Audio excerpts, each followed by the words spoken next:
Hello, happy Friday. Hey, Rain and Journey.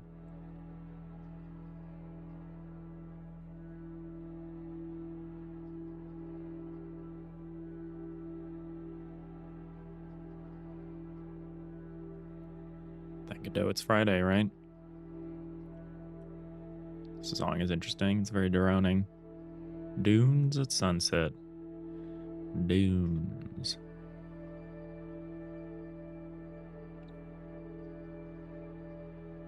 All right, so back to work. So I did a little bit of work myself yesterday. I fixed the cutaway stuff that we had kind of started working on right at the end of the last stream. I ended up creating 150 errors for myself and then resolved them. So, you know, you got to make some work to do some work, right?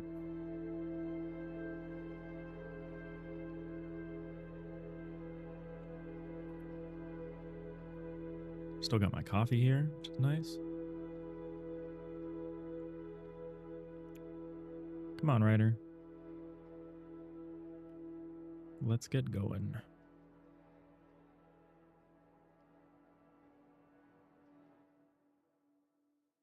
All right, pop the radio over here. Cool. All right, so all I did yesterday... well, yeah, it was yesterday, huh? So all I really did was change the cutaway from what it was before, where it was a struct wrapping a bit field value. I just made it a straight enum because it was easier in the way that I imagine it working now. You'll just have one enum value for any given block, and it's like sequential. So it's like each following value implies that the previous value is also selected. And if you have that pure sequentiality thing, you don't need a bit field. So simplified that. It was nice. Is that the new error-driven development workflow you've been hearing so much about lately? Exactly. Ryan and Journey. That's a workflow that a lot of people have said is good. Like, when you do a refactor, you want to create like 100, 200 errors, right? Like, you want to see all the places that code touches. Obviously, there's other places where you could imply, there could be implicit state somewhere and that's like hidden and that's like really bad. But it's actually a benefit of statically typed languages that you can do that. Because if I'm like at my day job and I'm in like JavaScript and I try to do something like that, I don't just get like 150 errors. I have to run the program and then find all the errors. So, I think it's strong. I think error-driven development, or ED, is the way to go. So what did I want to do today? Yeah, I would always fully advocate for error-driven development. It's scary doing it in a loosely typed language. Yeah, it's horrible when you have to wait for the actual runtime error, because how are you going to catch all those? There's no way to catch all those, especially if they're in weird little edges of the code. So yeah, score 1 for very strictly typed languages. All right, so I had a thought this morning. And the thought is that we're rendering the outlines separately from the underlying textures, and I don't remember why. I don't remember why we decided that was a good thing to do. I genuinely don't. And I tried to do some research. I tried to look back at like my Git commits, and I found where we made the change. The only thing I could maybe do is go back to the streams that I was working on it and try to understand what I was thinking. But like right now, we're rendering the outlines totally separately to the underlying texture. And it made sense at one point, and I can't remember why. So I'm trying to think about it, and I'm trying to like understand why we thought that was good. Maybe it made more sense when the wall was a single piece. I also don't love the way that the cutaway system works now, because we've eliminated the full bulk cutaway. There's only you either cut away the whole deck, like floor, wall, everything, or you cut away the upper part of the wall. That's it. Those are the only two kinds of cutaways we support. You can kind of see them here. There's like, you see part of the wall on the bottom floor, and then the upper sections of every other floor is gone.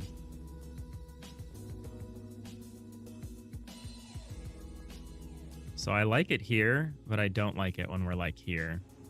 But maybe it's good. Maybe it's good.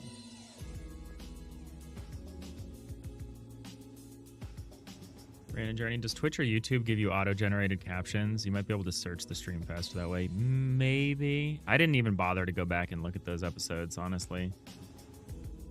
One, I don't like hearing myself. And two, I don't know. So, I don't totally understand why we're doing the outline separately. One argument I could see is around transparency of the overlays. That's one argument I could see for why we do this. It's not a strong argument, but it's an argument. But yeah, I don't know why we did that. So I'm tempted to change it back. Because when we added this split wall thing, we increased the number of tile map layers that we use by 50%. It would be pretty neat to then cut the number of tile map layers we use in half. That would make me feel a little better about doing this at large scale. I don't know. That's like an optimization without like any kind of performance metric behind it, which is not good. So I don't know.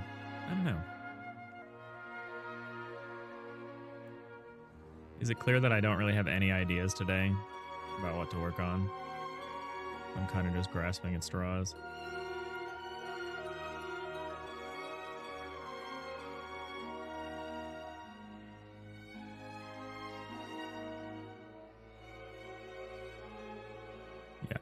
I think we have to rethink our terrace setup too for this new cutaway model.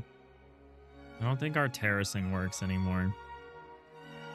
At least it doesn't work when like the walls are aligned vertically. Like when you have these big stretches of walls up and down that are aligned together. The terracing really doesn't work anymore. I think I need to change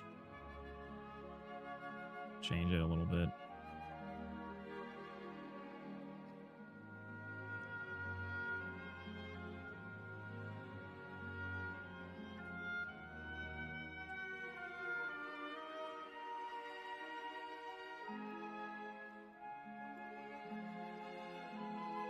Claire de Lune is a crazy thing to be hearing right now.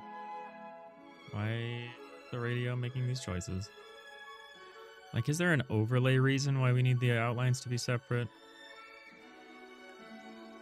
Not really. Yeah, I genuinely don't know why I did this. It's perplexing to me, so. It's an easy enough thing to change back. So I might just do it, because I don't have any better idea what to do today.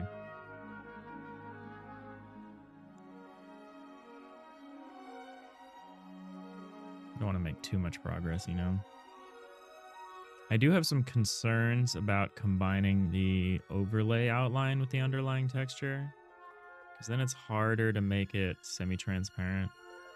At least it's harder to do it per layer. It would be easy to just do it in the texture itself. But I also don't love that either, so I don't know. I don't know.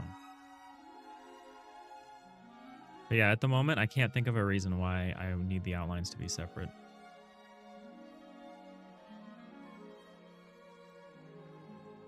Because they don't follow different rules is the curious thing. Like, it maybe made sense if they were following different rules, but they follow the exact same set of rules as the texture. I could see it from an art workflow standpoint, but we can solve that with just layers in the files themselves. Like, we can just put the texture on a different layer than the outline.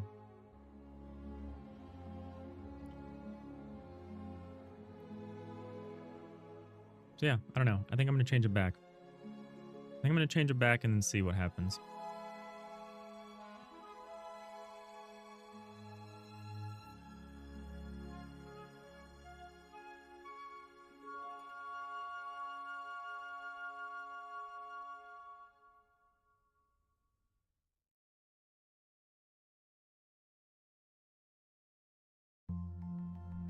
Because yeah, for one thing, that would simplify the number of layers we have here. You would cut it in half because we're actually getting to kind of a stupid number of layers. There's 10 layers per level. There's 10 layers per level right now. There's the plates, the deck plates, the lower bulks, the upper bulks, and right now there's a door proxy layer. Eventually there will be an actual... Well, no, there won't be an actual door layer. Well, there may be an actual door layer. There will probably eventually be an actual door layer for the nodes, for like the door scenes, not just the door proxy tiles, which are just flat little tiles that we use during the edit mode because we don't need the doors to open and close and all that stuff. So there's like 10 or 11 layers per level. Right now we support up to 8 levels. And we support a hall layer and 2 overlays. We support like an input overlay and a select overlay. So that's a lot. It's a lot when you add it all up, especially if you store the outlines separately. So I don't know. I think it's a good thing to do. Get rid of it. Combine them. Let's look at some files. So like here's something that I would change, right? So instead of this, what we would get is we would take all of the outline layers and just move them over. Can I do them all at once, actually? Oh, that was neat.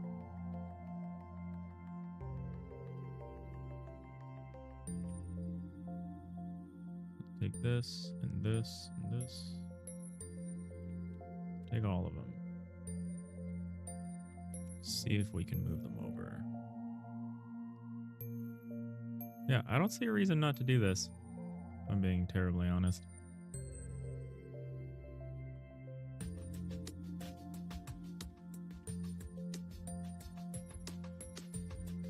Makes me feel like I'm wasting less space. I had a reason why we did this before. Is the only thing that gives me pause, is there was a reason we did this. Just don't know what that reason was. You had to leave for a second. You heard me say something about the terrace system needing reworked. What was the matter with it? No, it's just a side effect. We changed the way cutaways work. So we don't cut away a whole wall now. We either cut away the upper half of the wall or the entire floor, including the wall above it. So the cutaway was just written for a different... It was just written to cover a different case than it is right now. So I just don't like the look of the terrace right now. So we're gonna just make a little change. We'll make like the first step be like the whole floor instead of just be an upper wall section. Or something like that. I do like the terrace. I just have a nitpick with it right now. All right, well, I think this is fine.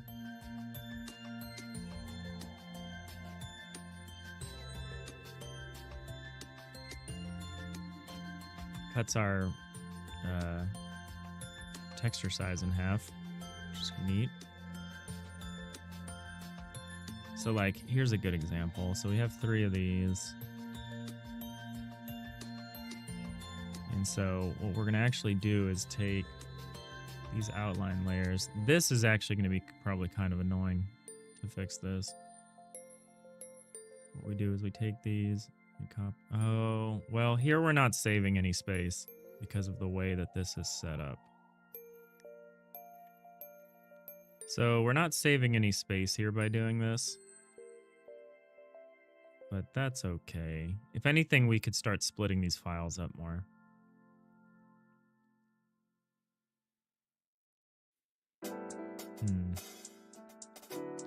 Let's take the actual use case that we have, which is the whole type block.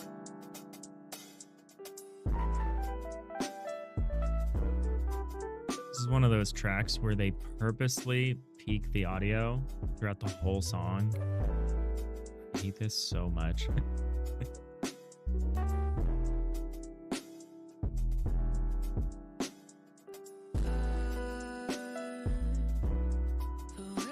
Nope. Your waveform should not be a flat line right at the top.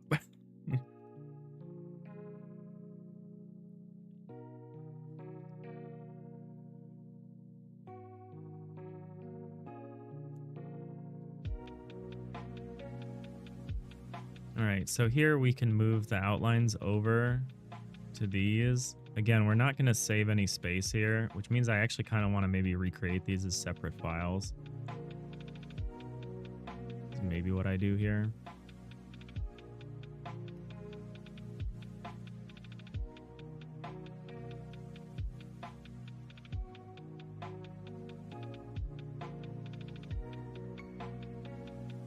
What we should do is we should actually just take this block template and copy it a few times. It's probably the easiest way to do this. Just use this as color reference.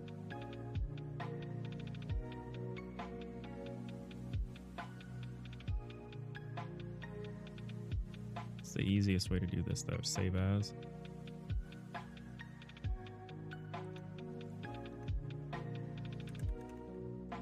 Say block hall inner. Hey, Magoo, what's up? That is of a time, isn't it?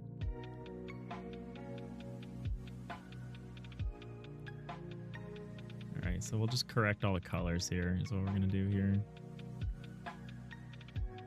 That's how we're gonna fix this.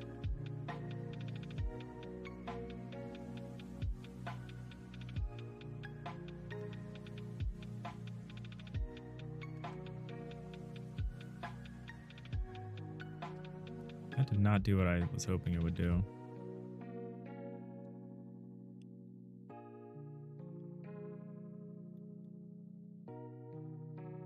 Oh, I see what I did. So that did have an effect.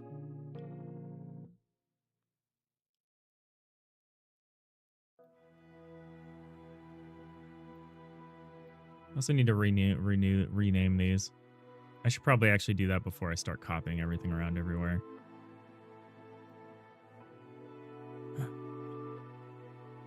Let's delete that. Let's open this. It's an old joke. Yeah. I'm not surprised. Hey, Arnio. How's it going, everybody? All right, let's rename these. So instead of bulk full, we'll say bulk. We'll say upper. Say upper. I also don't necessarily think I need these on separate layers, but I'm going to keep them on separate layers because it makes editing a lot easier. So we'll have upper, lower.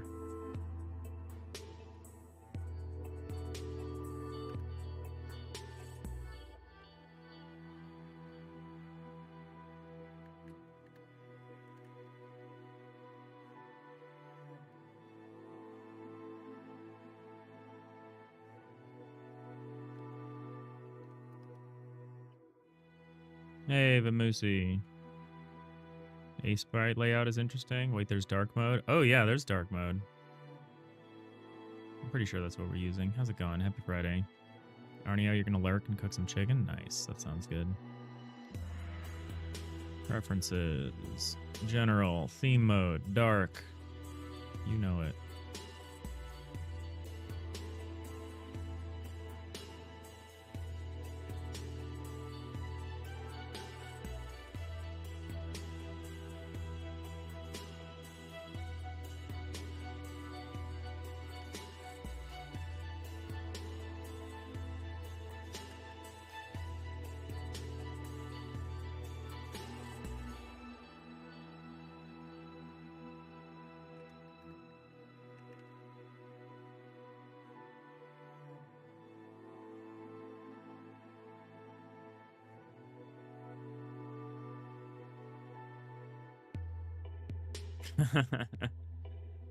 Yeah, I hate when there's some program in my workflow that doesn't support dark mode.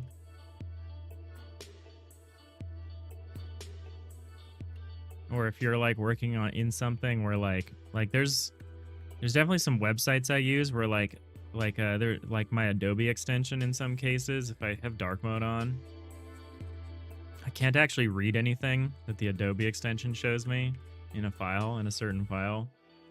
And so I'm always having to flicker my dark mode. I mean, I know I can set a particular page to not have dark mode on, but I just hate that experience so much. Why do I have these separately? I guess would be my question for myself here.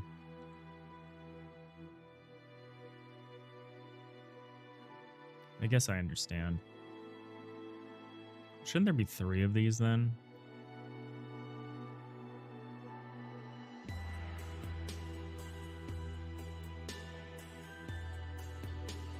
What's the size of this? 256 by 128. And what's the size of this? 384. It's kind of an awkward size. This is 256 by 192, and that is an awkward size. All right, we're gonna keep these together for the sake of having it be a power of 2. Excuse me. A software that doesn't support dark mode feels unfinished. I agree with that.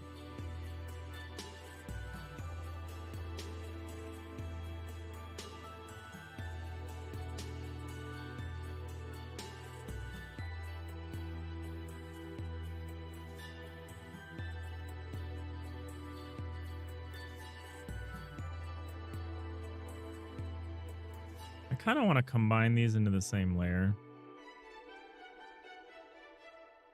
I think I'm going to.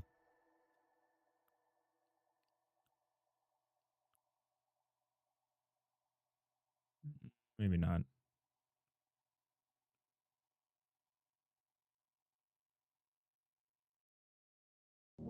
Yeah, let's leave it.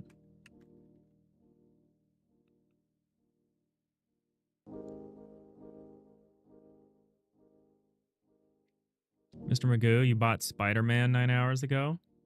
You've completed the main plot line. You've played for 9 hours straight, running on sugar, water, and cum. Wow. You redeem a stretch and hydrate from Mr. Magoo. Oh, okay. Well, I'm glad that wasn't me because I'm still drinking coffee. That's crazy. Spider-Man. Is there like a new Spider-Man out?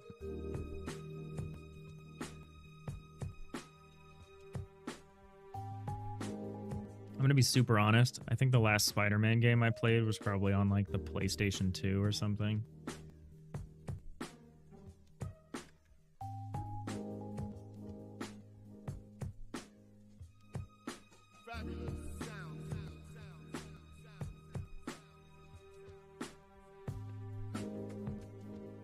Deal on Steam for Spider-Man Miles Morales. Nice, nice. That sounds good.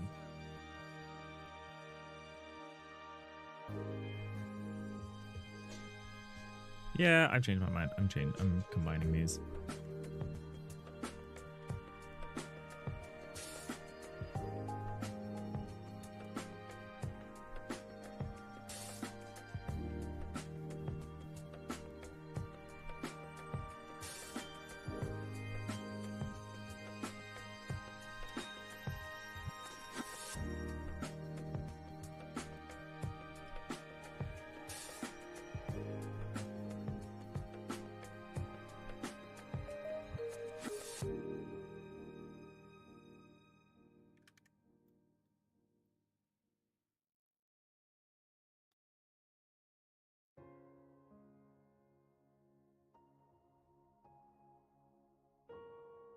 Redeems hydrate, drinks something that dehydrates him. Yeah. I'll give a little stretch. And it's arguable. It's apparently arguable whether coffee is truly dehydrating or not. Because it's a diuretic, but you are ingesting water as you drink it, so it's like... I thought for a long time, I was like, coffee's dehydrating, but apparently it's more complicated than that. Which is good for me. Hey, Sapphire. Video only at the moment. Then I'll wave. We'll wave to you if you're video only. Stop by to say hi.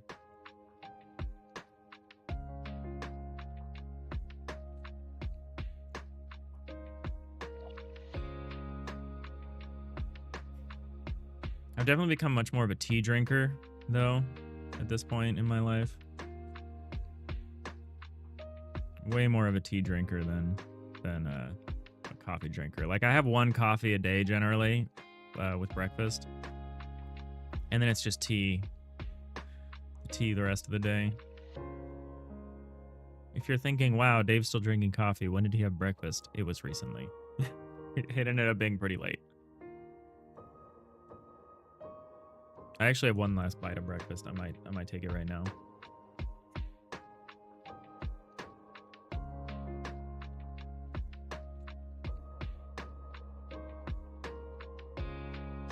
Trigger warning for anyone who hates to watch someone eat.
You should drink tea, but you never found one that you like? Yeah, I could see that being a problem. I'm pretty simple. If it's caffeine, if it's time for caffeine, black tea. Either just regular black tea or maybe like chai if I'm feeling spicy. But most of the time it's just chamomile. It's pleasant, it's mild, it's herbal. I'm not a really big fan of like green tea or like yerba mate. Which is arguably not a tea. I mean, neither is chamomile, so.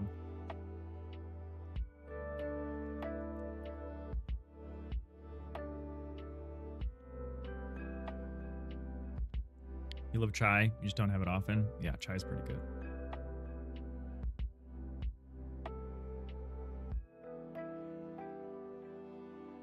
How's chamomile not a tea? It's because technically tea is like a plant.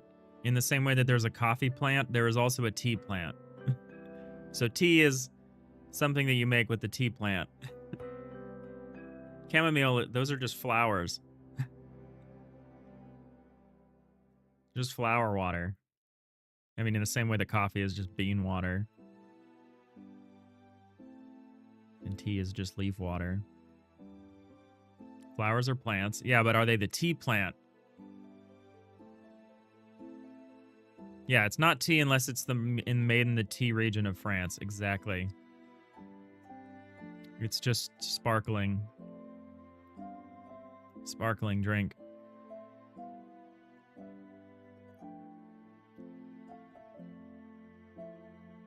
Tea. People to make tea out of pine needles. See, that's begging the question, though.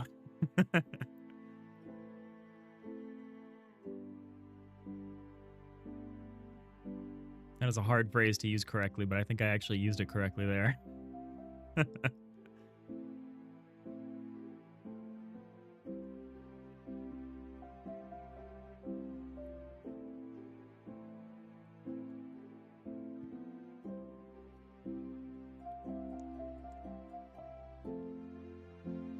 All right, so I recreated the default one.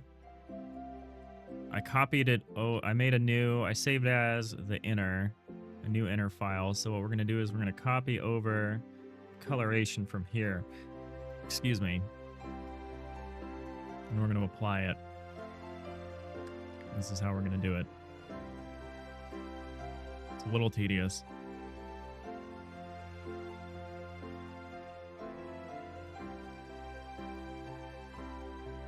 But I'm feeling pretty lazy today, so if you were expecting significant productivity and like galaxy brain ideas, that is not what we're doing today. Oh, I do see one way where this is kind of more annoying to have this as the same texture or the same layer, but you know, I'm doing it anyway. So wait, hold on. Oh, that's the wrong layer.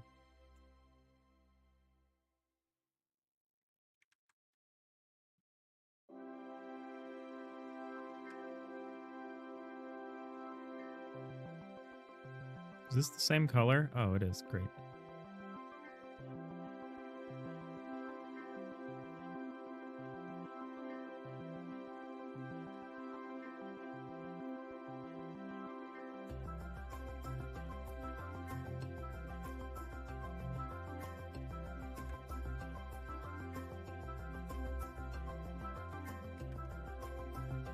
And then now we just do the outlines.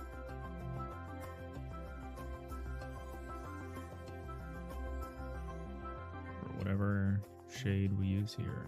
Is it absolute black? It is. I don't actually know if I agree with that, but you know, it's what we were doing, so we're going to keep doing it.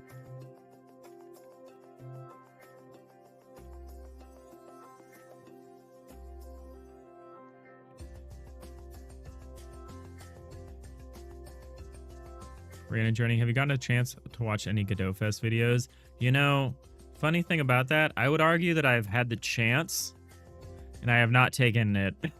Are there any highlights? Have you seen any? I'll go down to look at the list again. There definitely seemed to be some that I was interested in.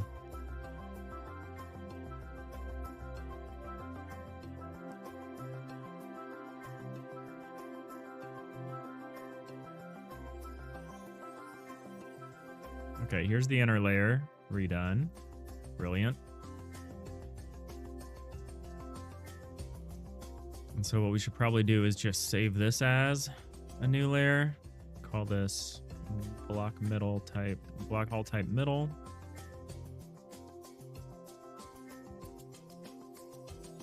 Yeah, let's like look. I don't know. I'm really looking for any excuse to not be productive today, so I'll take it.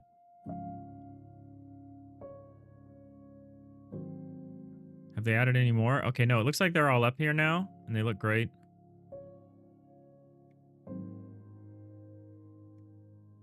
There's definitely some clickbaity ones where I'm like, I feel like I need to read more.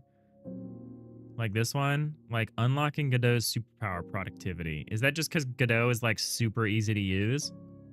Which I agree with. It's definitely the most viewed of the second batch. Oh no, never mind. It's building Starfinder, professional Godot at scale. I actually am interested to see how larger teams use Godot.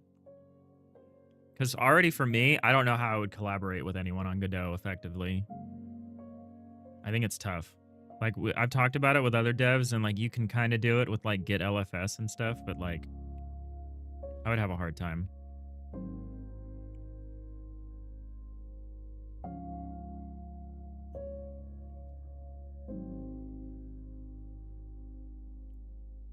I want to know about this. I want to listen to this one. The making audio for a Godot project in Fmod.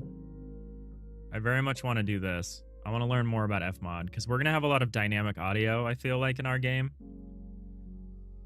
The Keeper to Keepers one, this was at GodotCon, so I've seen this talk already. It's a good talk if you're interested in like a pretty straightforward primer on how to like take a single player game and design it for multiplayer. I'm curious about this, ray tracing in 2D. I don't think it would be simple in our case because our case is isometric, so it's effectively 3D. but I still am interested in that. I'm interested in this too. Some more stuff about interactive music. Interactive music is such an interesting topic. Also, how good is that name, Paul Bittman? I of course want to see Jackie's talk on tile maps. It should probably be called tile map layers in Godot 4. Unless we're actually still talking about tile maps. Oh, you listened to Jackie's tile map one? You should have seen it though. Oh yeah, I'm sure it was. I'm sure there's a lot of visual. The fireside chat, yeah, I'd be interested in this. I'm always interested in just kind of listening to the mindset of people. Is that I know who that is. I can't think of his name. I think he's the project manager for all of Godot.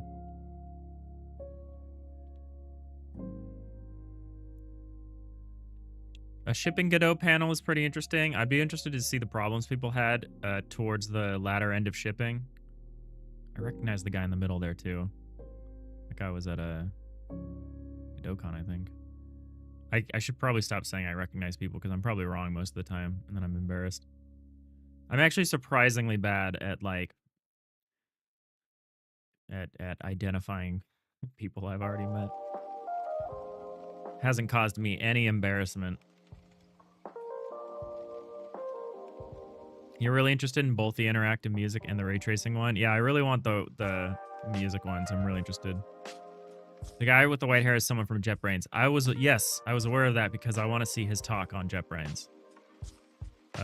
Godot meets JetBrains.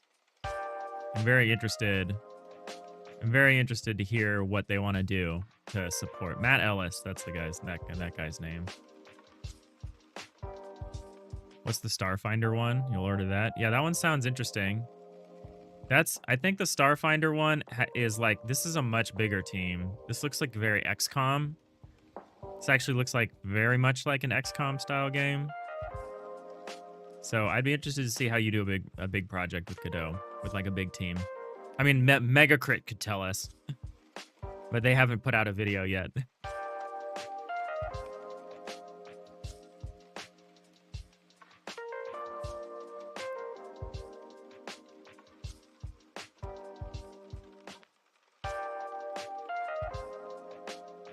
Oh yeah, I want to see the Halls of Torment talk.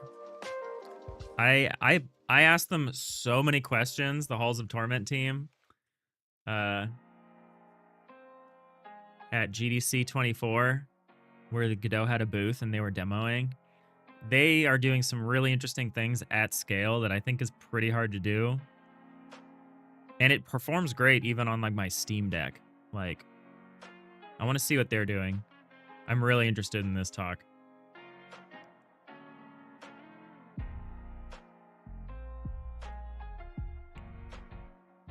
These Bip and Bits talks seem like really... Yeah, all the talks labeled Bip and Bits seem very, very funny and like, well, maybe not funny, but they seem like very tongue-in-cheek. I'm interested in that, about like prototype validation and stuff. Because prototype validation is really good for like getting into that mindset is really good when you have to work really quickly, like you're in a jam or something. And you need to know whether your idea is going to work very quickly.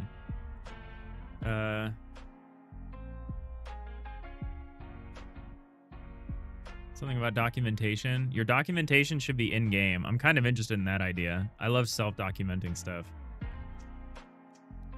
But yeah, there's so many of these talks. I need to start working through them during my workday. Always love a Q&A from Emmy.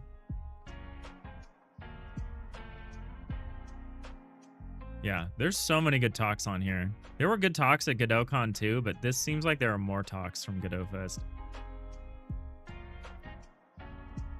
Or maybe they're just less niche. I don't know. I don't like comparing the two. I'm hearing a lot of people comparing the fests to the con. I think they did. I mean, the one thing we can definitely say they did better is they got their videos up. But yeah, I'm very excited to watch this. Thanks for reminding me that I need to start tearing through these. I'd love to go to these one day. Go to a Godot Fest. Just go to Europe. Go to Gamescom. Kind of what I would like to do someday. All right, so what are we doing? Now we're doing the middle hull. Right. Slay the Spire 2 is Godot. Yeah, they actually ported it over. They said it took them about a month. It's crazy.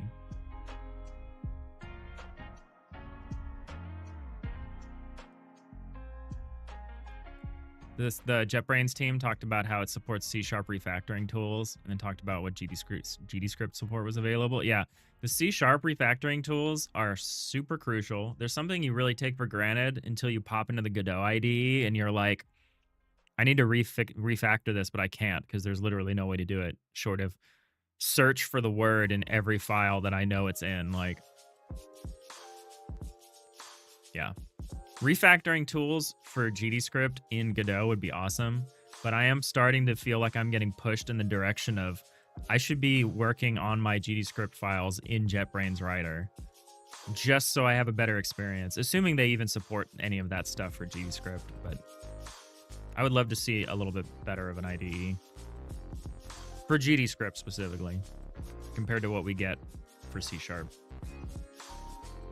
Rhiannon, you saw the gyms, zoos, and museum one. It was about making levels to document choices. Like if you want to know something about your movement, go and run through your character controller gym and see how far you can jump. Oh, that's smart. Or have a museum of every FX so you can see them all at once and fix them quickly. Yeah, I think that's a smart thing to do. It's almost like the level design equivalent of like writing tests, which I think is pretty clever. Because, yeah, I have a hard time testing particles, especially when they're one-off particles. And so I'm, like, manually triggering them and trying to watch what they do. And then, like,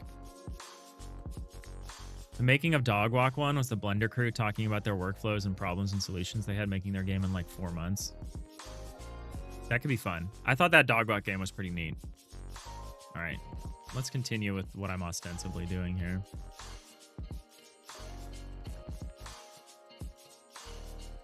Which is just remaking these tile set atlases a little bit so that we're combining the outlines back with the underlying textures, because I don't remember why we split them.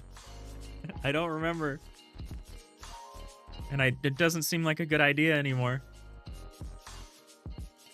Rhiannon Journey, you're really considering moving to C# for language features and IDE support? Yeah, I don't think that would be enough of a reason for me. If I didn't already know C#, like if that wasn't already the language I was comfortable in, I don't know if that would be enough to push me over the edge, but certainly I guess I've never tried to make like a truly big project with GDScript. I mean, I've seen people do it. I think there's a certain size where you do need some more language support, but I think a lot of people get around it by just writing parts of their code in like C++ or something. Like they get around it by just having a stronger idea of, or having more code acumen than I do. I don't know. All right, so we're gonna save that. We're gonna export that. Where is this being exported to? That's fine. And we're gonna make one more of these. Hull type, middle, outer. We're gonna have to totally rewrite the tile sets again. Fun.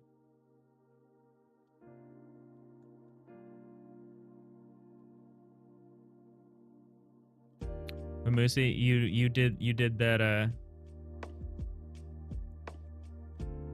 It's pronounced like vamoose, like vamoose, but with the e's obviously at the end. Like, but that's the only word that I can think of that's similar. Or is like vamuse.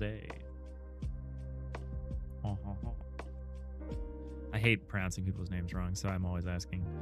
But yeah, I could see that being really good in a AAA project because you've got a designer popping in and they might be like, so yesterday I could jump this high and today I can jump this high. What happened? Or like, how do these abilities interact with other abilities? Like testing that kind of combinatorics against the actual level design you have is really hard and super crucial because you might make a small change to how like a dodge roll works and now all your level design doesn't make sense anymore or something.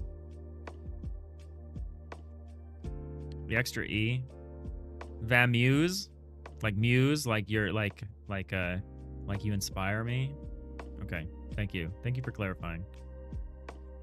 Or, hey, we changed everything about jumping. Yeah, exactly. Vamuse. Okay, thanks. I would have continued to pronounce it incorrectly indefinitely. Which would not have been good. Arneo, you could go back to the vlogs and see why you split them up. I didn't look at the vlogs. I looked at my commits. I think it had something to do with the fact that we previously didn't split the walls up into upper and lower halves.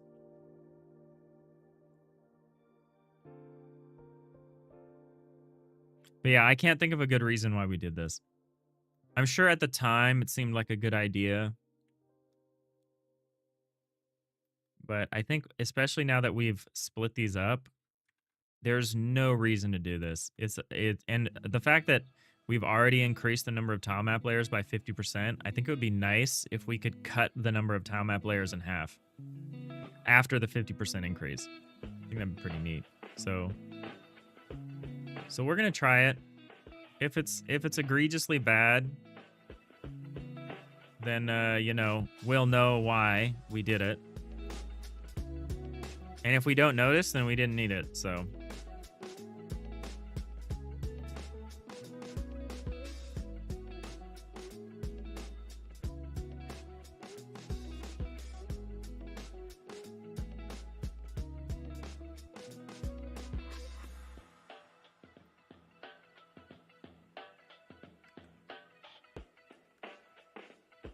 So much of game design, or game development, not design, but so much of game development is you try something, it doesn't work, and then you try something else.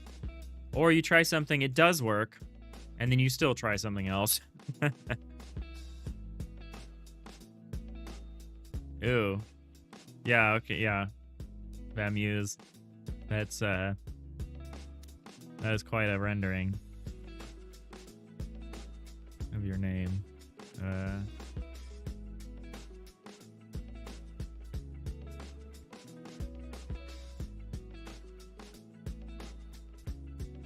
I appreciate you not sweating it. But, you know, it's like anything else. We don't do it for the people who are chill about it. We do it for the people who would be offended, you know. We do it for the people who are bothered by that sort of thing. That's why we do it. Why does this file look like it's been opened? Because it has. Okay. Just wanted to make sure we didn't do anything weird. All right, so we got some new files. What we're going to do is we're going to tweak our tile set atlas levels, or our tile set atlases to account for this. So that means, oh, I should do the defaults. All right, we're going to do the defaults. We're going to redo the defaults because that's what we're going to do.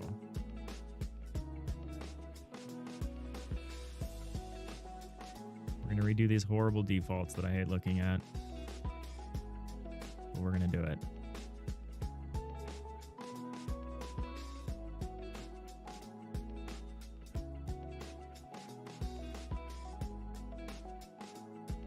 So we're going to say hull, or no, we're going to say default block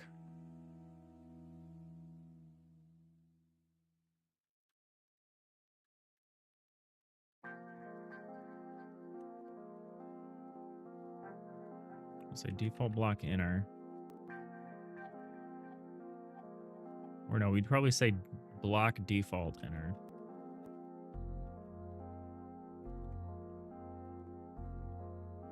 And then what we'll do is we'll start flipping stuff over. This nice purple we got. So the fact that I use a purple outline here is very strange. I honestly feel like maybe... What shade is this? I honestly feel like we're using too dark a color for the outlines. I think using absolute black for the outline is a bad idea, actually. What shade is this? This one? What shade is this? That one?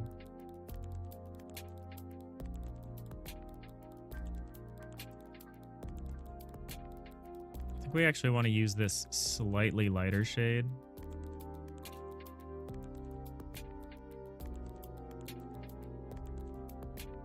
Rather than the absolute black.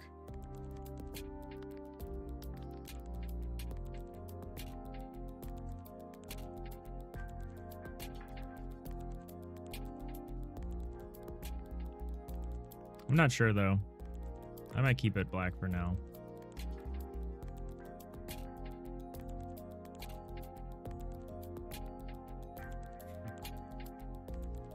But how's everyone doing? Happy Friday. We're almost at the weekend, depending on what time zone you're in.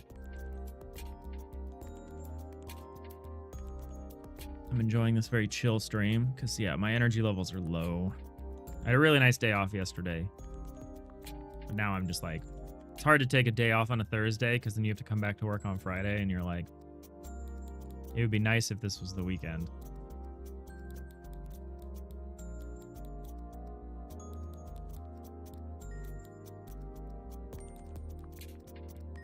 So whatever, let's keep doing what we're doing. So what's interesting here is we use this dark purple as the outline in this case, which I think is neat.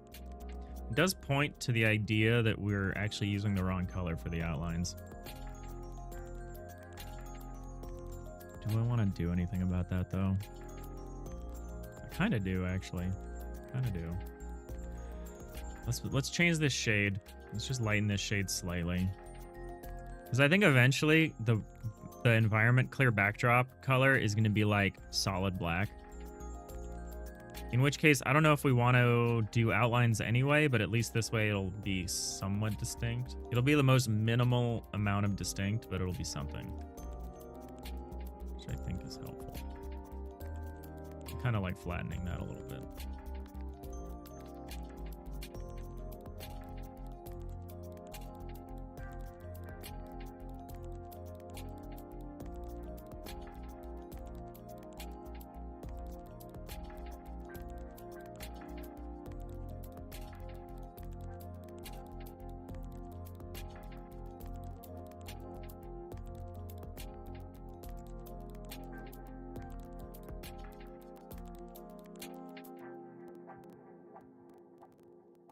I wonder what we'll work on tomorrow.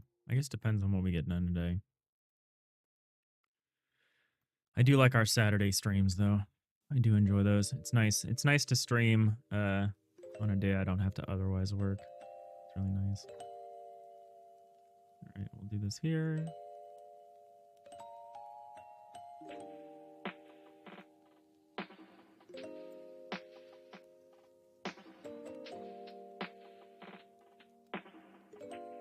You know what we'll probably have to change to some extent? The door proxies.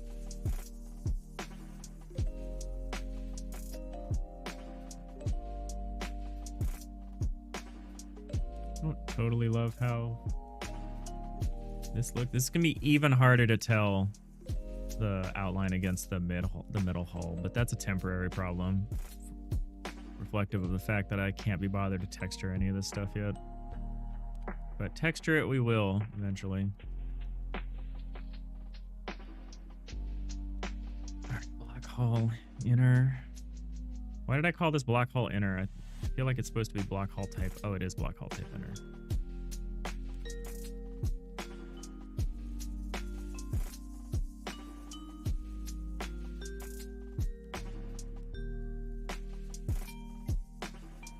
Still really enjoying Arc Raiders. I'm playing that still. It's really good. They put out a new map recently that kind of tightens up the combat. It kind of forces you into a lot of claustrophobic fights. It's a pretty interesting way to play that game. But I've been enjoying it. I thought I wouldn't enjoy it, so I generally avoid the PvP to an extent. Like, I'm not like this thirsty like PvPer. Like, I'm usually very willing to like call out on, like, I tend to call out on the radio, and I only tend to open fire if the other person doesn't respond and I feel threatened. I try to be very nice. I've had a lot of really interesting, good interactions in that game. It kind of lends to the whole like multiplayer is the quickest path to an interesting game is kind of through multiplayer, because you get so much just from social dynamics. Like, you get so much value in terms of like rich interactions and stuff just by putting people in a place together. Introduce some conflict. The Muse, you're way too excited for the weekend for someone without a job. I mean, maybe. Unless it's, the time you get to see, your friends that do work. It is nice. I mean, you don't have to not have a job to be able to do this, but it is nice when you have some flexible work and you can like do your grocery shopping on Tuesday, do your laundry on Wednesday. Like, it is nice when you're free to be able to do all the survival stuff that most people have to just clump into their weekend. It's nice to be able to do that throughout the week. Like, I think I'm probably going to do some laundry today. A bit behind. It's been raining. I think it's been raining in a lot of places, but it's been interesting. Okay, block default inner. So let's start by fixing the texture, which involves grabbing this texture. Turn the snap to grid on. There we go.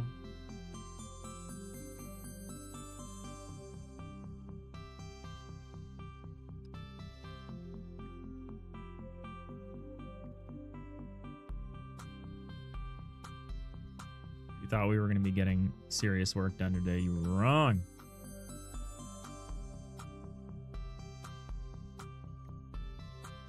Sometimes I do worry about the fact that like 90% of what I do is refactor, but you know, it's certainly something I'd rather sort out now than later.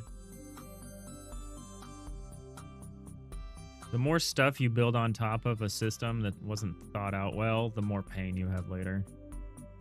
So I'd rather iron out a lot of these issues now than after I've built a whole system on top of them, you know?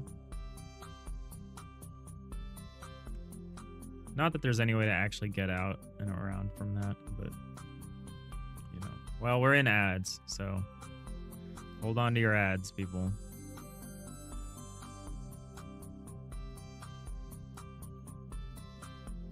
Hold them close.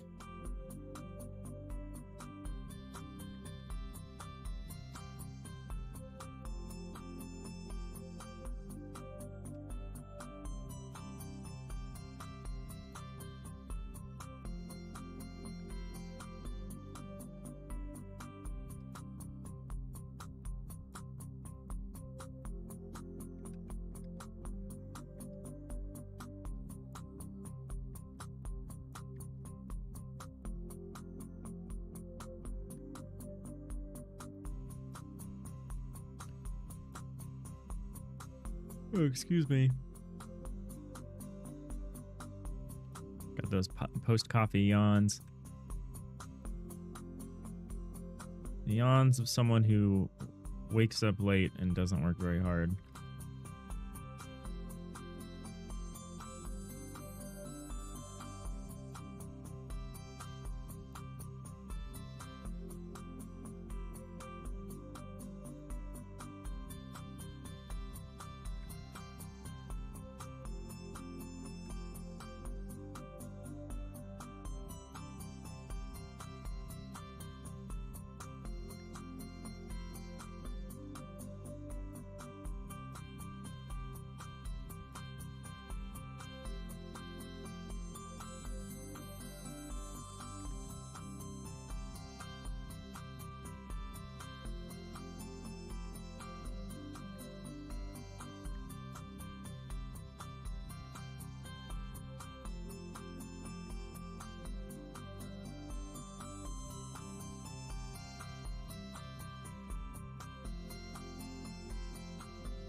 All right, welcome back from the ads.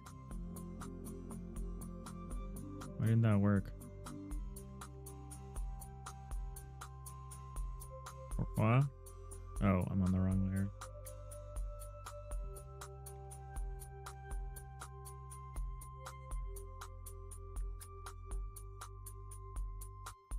Welcome back. We're still here.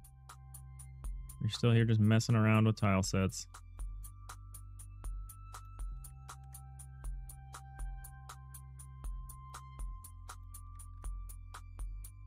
All right, now let's fix the outlines. You know, is it going to be easier to do what I just did 2 more times, or is it going to be easier to just copy over the colors? Probably it's going to be easier to do the colors. Oh, why did I do that? Why am I the way that I am? Default block.ace. There we go.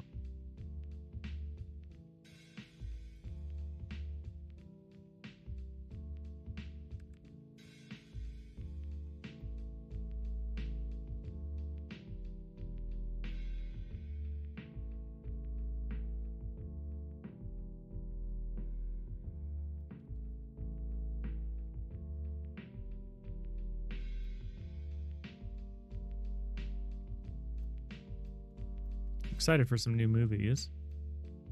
I watched Frankenstein. That was really good. If you have any interest in watching Frankenstein, I would encourage you to do so. It's very good. Makes me want to watch Young Frankenstein, though, which is weird. To be clear, I adore that film. Alright, so we'll save this at middle. There's also upcoming. I'm very excited for the next Knives Out film. Wake Up Dead Man. Love those. Oh, we got someone to ban. Get ready. Loading the photon torpedoes now. Ready, aim, fire. I blasted them. Vaporized. All right, He's now dead, Jim. He is dead, Jim. All right, so we're gonna change. This is how we're gonna do this. We're gonna.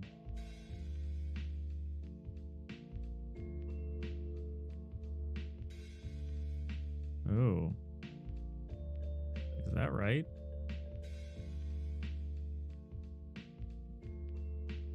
Oh, it is because of the way the colors alternate. I see. I see.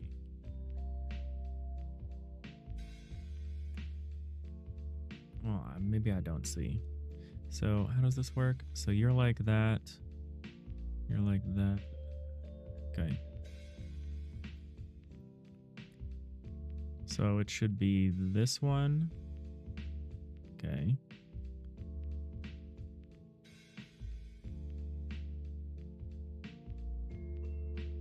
Actually, what I should do is I should then take the second color so I can do them at the same time. I can do that, and then we can do this. Yeah, like that. Like this. What else do we want to watch? All right, the new Zootopia. That'll be fun. Good time right now for movies. I know I say that, and like movies are having a rough time, a rough go of it, but I don't know. Fill in dead air. That's what I'm doing right now. You haven't watched Frankenstein? You want to? You just haven't yet. You did watch The Day the Earth Stood Still earlier in the week. It was okay. Did they remake that again?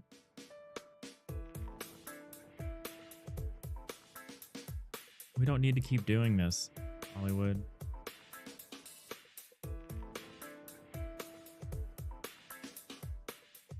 You never hear about people remaking a book. I guess people cover songs, but that's not, I don't feel like that's the same thing. But hey, you don't remake a book. Why do you need to remake a movie all the time? It was the 20 whatever remake. Ah, okay.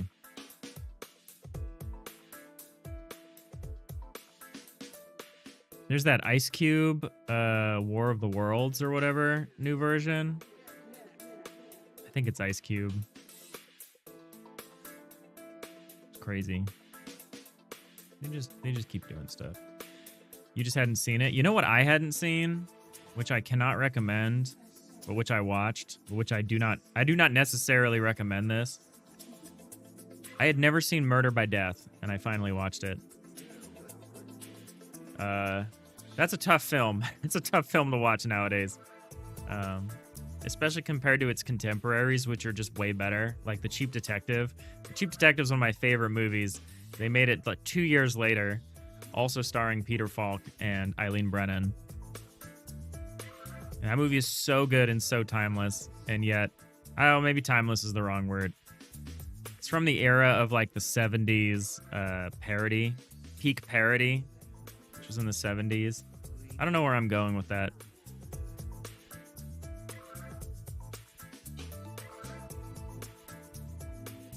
Maybe just that I like watching old movies. So, do these flip? Is this my problem here that I don't understand? No, they're the same, right? So I just have to change this color.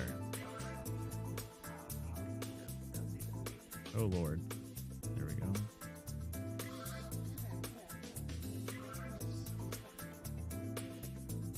You've heard about that? Yeah, almost everyone's heard of it. Who likes, you know, murder mysteries. It's bad. I would not. It's so star-studded. It has the craziest cast listing I've ever seen. And it's pretty hard to watch. It's like Peter Falk, Eileen Brennan, David Niven, Alec Guinness, Maggie Smith, Truman Capote, Peter Sellers, James Cromwell, Richard Narita. Who am I missing? I'm missing some people. There's a few more people in there, but that's crazy already when you're talking like Alec Guinness and Niven and Sellers and Falk and Maggie Smith and Eileen Brennan. It's like this crazy star-studded cast, and it's such a hard film to watch. But my point is I like old movies. They're just so much better. Like, I watched Blade Runner 2049, and my takeaway from Blade Runner 2049, and I liked Blade Runner 2049, my takeaway was just, I want to go watch Blade Runner again. And then I did. And it was good. Mr. Magoo, help you? I believe you're beyond my help, but I can try. Nothing you have ever said to me about the programming, the kind of programming that you're doing, is anything I have any idea about. But I'm happy to try. And I can at least rubber duck for you.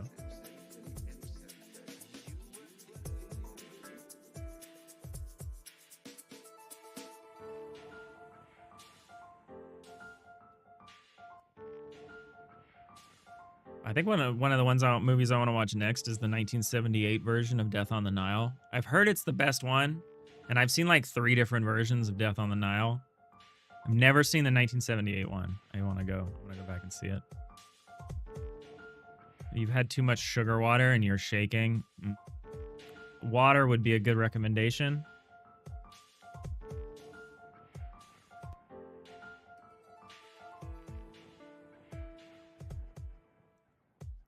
Maybe food. Rhiannon, you've been noticing more and more that as you watch older movies and shows, you're actually paying attention to the show more. Food and sleep can also help. Well, let's not go crazy.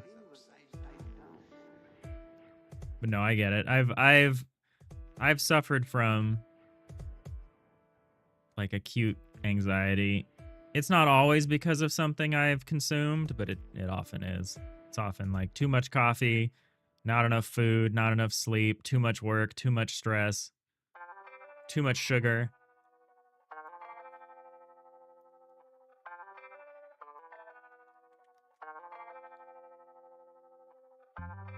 Yeah, it's an interesting point you make, Rhiannon Journey, about how you pay more attention when you watch these older things. Yeah, I don't know. I can't say that it's more substantial when you watch something older like that. I think there's a pacing thing.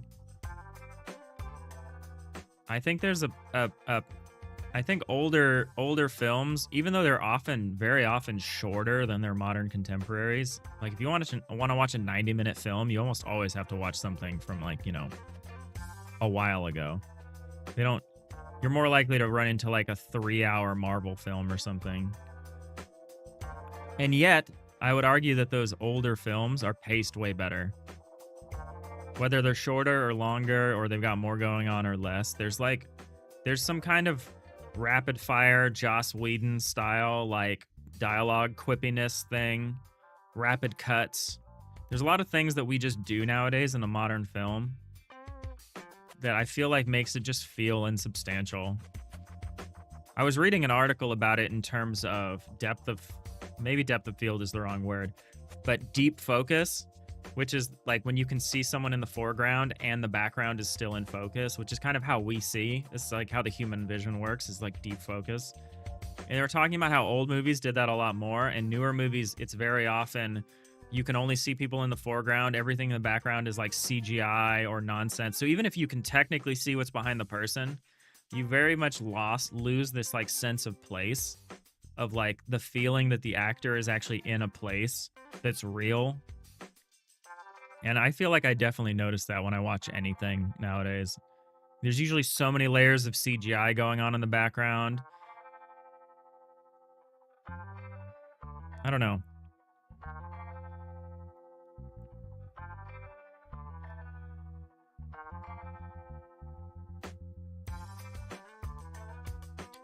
Vamuse, modern media, including social media, regarding attention span is a race to the bottom. That is probably a very general thing that does seem to be affecting a lot of different mediums. I read something from someone. Actually, I might have heard it. I might not have read it. I think it was like the Butterscotch Shenanigans studio. They're getting really into YouTube Shorts. So they've been producing a lot of YouTube Shorts for their game How Many Dudes. And they were talking about interesting statistics, which is like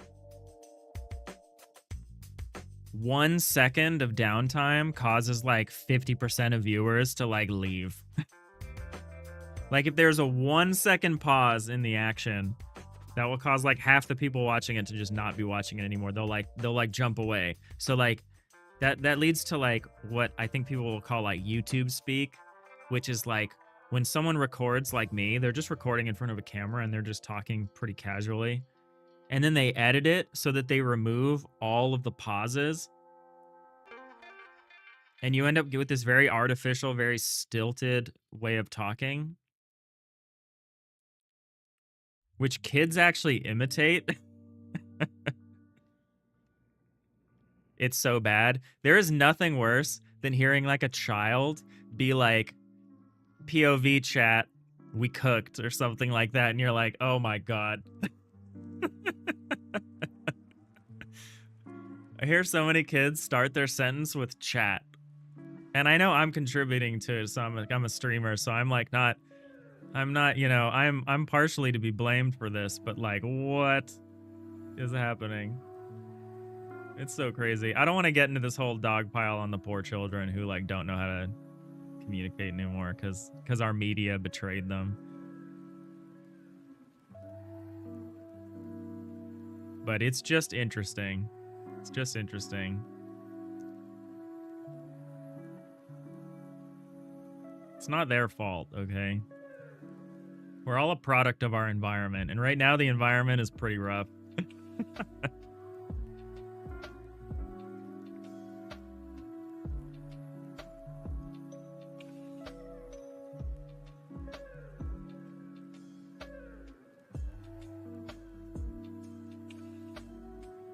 Rhiannon Journey, the amount of CGI and how poor it is astounds you.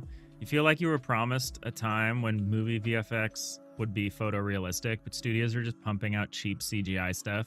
Yeah, I don't think there's much motivation to be perfect, right, with that stuff. There's just, the motivation is not to be perfect. The motivation is to do more, to make more. And yeah, it feels so insubstantial when you have like 4 different studios doing the CGI for a movie. And so none of the shots look coherent because it's all just composited from like all these different things of these different people. When you compare that to like an old film like Star Wars with like its matte paintings and stuff, and like Star Wars looks janky, the old ones, but like the age of matte paintings and like, I don't know, Blade Runner was a good example because I think Blade Runner 2049 tried to do so much to capture the ambience of the original Blade Runner, and they just kept doing more and more and more, and it became less and less effective over the course of the film because they just went too hard. They just added too much. Part of the ambience of Blade Runner is this like almost like this desolation of it, and you can't fix that by like adding more things. Magoo, viva la Star Trek. I agree with that, apropos of nothing. Vamuse, you make long-form media with your animations. You're starting to realize how cooked you are. Well, I mean, there will always be a demand for that work, for sure. But it's going to be high. That's tough. Yeah, especially in this age of Sora and stuff. Yeah, I don't know. I don't know what you're supposed to do. That's the kind of thing you do. The incentive structure is definitely for slop, right? We incentivize slop, not quality, right? We need a word for the opposite of slop, and it needs to be short. It needs to be one syllable. Smash that like, sub, follow, donate notification, dislike, report button. Yeah, exactly. Rhiannon Journey, you're gonna unironically start talking to an invisible chat all day long. Yeah, the kids are doing it unironically. Slap is the opposite of slop. Okay, that's not bad.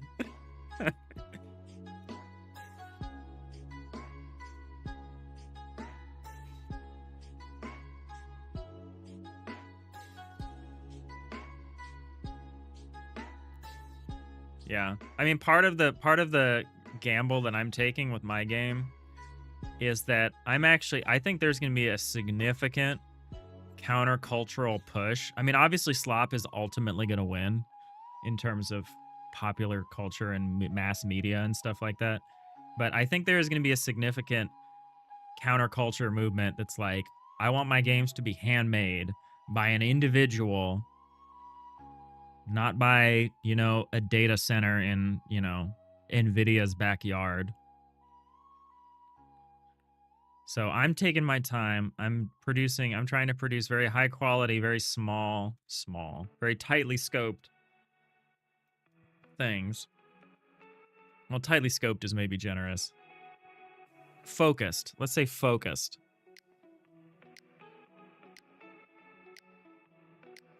I think the dissatisfaction with slop is gonna mean like right now in the short term, people are making a lot of money from like quote unquote friend slop, which is like not AI made generally. It just means that it was something produced cheaply.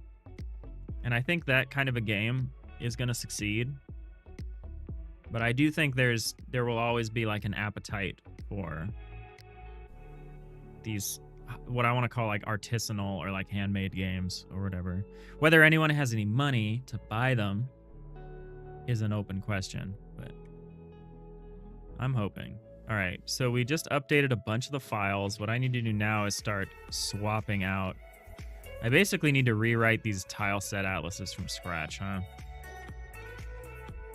It's kind of going to be the only way to do this. Maybe I can duplicate them because they're actually not going to use these same margin structures. So maybe this is actually going to be easier. I'm definitely just deleting these though. Maybe not the door proxy layer one, because that one actually doesn't change. You know? I actually don't know. Let's not worry about the door proxy layer, but let's get rid of everything else.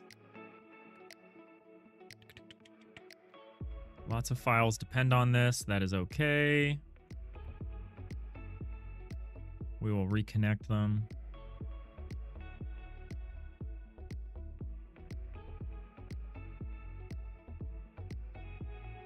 Are these the only bits set here? Is the shape stuff up top? Yeah, it should be easy to remake then. New. resource, tile set, create. We'll say deck. Well, let's say bulk.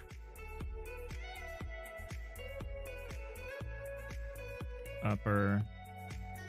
Oh, hold on. Let's say deck plate X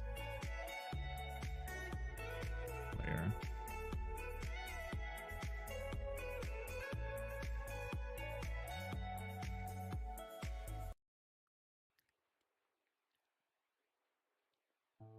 The Muse, that's already starting to happen. AAA is collapsing and indie is having a renaissance. Yeah, I mean, it depends on what you consider indie, and it depends on how you interpret the Game Awards.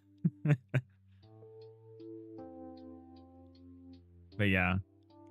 I think it was the Krafton CEO. Actually, it might have been the Nexon one. It was either Nexon or Krafton, who are responsible for a lot of games that are arguably not indie. Like Nexon is responsible for Dave the Diver, and Krafton is responsible for Subnautica now.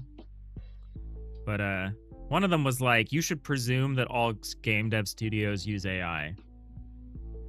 And I actually think that's a true statement. I think you actually should presume that all game studios use AI. Because I've been talking about arc raiders and how much I love arc raiders, but like the barks, the audio barks that they have in that game are AI created because of just the combinatorics, I think. They did license the voice actors' voice for that purpose, but it still feels weird.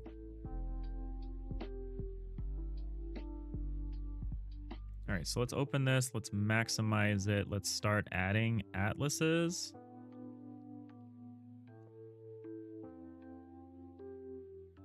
Let's start adding block default in. What order am I supposed to do this in? It's inner, middle, then outer, right? I think that's right.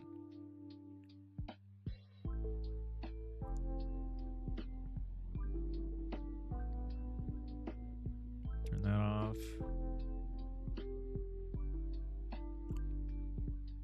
Change this to be 32.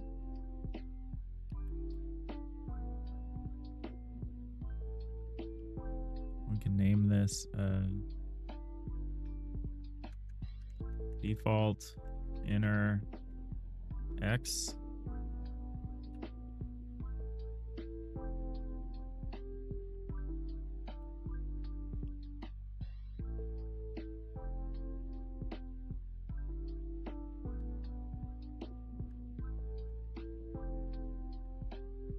I don't know if indie is in a particular... I don't know if indie developers are in a particularly good position either.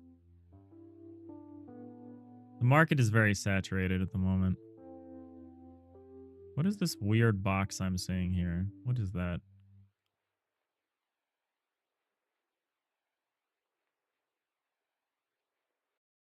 What is that strange box structure? Oh, it's because I didn't fix this. Isometric, diamond down. Do we use a horizontal offset or a vertical? We use horizontal. Okay.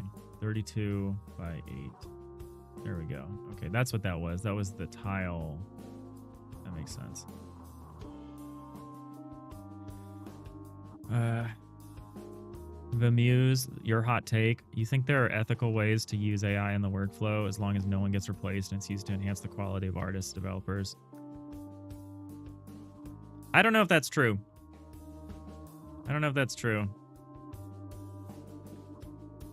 Like, I understand people when they're like, oh, I trained my own AI model. It runs locally on my server. It doesn't send data about anyone to anywhere. And like, yeah, that seems fine. But that's not what anyone is ever talking about. Because it's not just about your usage of it. It's about like what all went into creating it and what goes into sustaining it. So it's like, I don't know. But then again, I don't think a modern person can live ethically nowadays. Like, I don't think it's physically possible for a modern person to live ethically. from even just from an ecological standpoint. Like, I know, I'll speak for myself. I generate an enormous bag of garbage that I take down every week that goes to the landfill.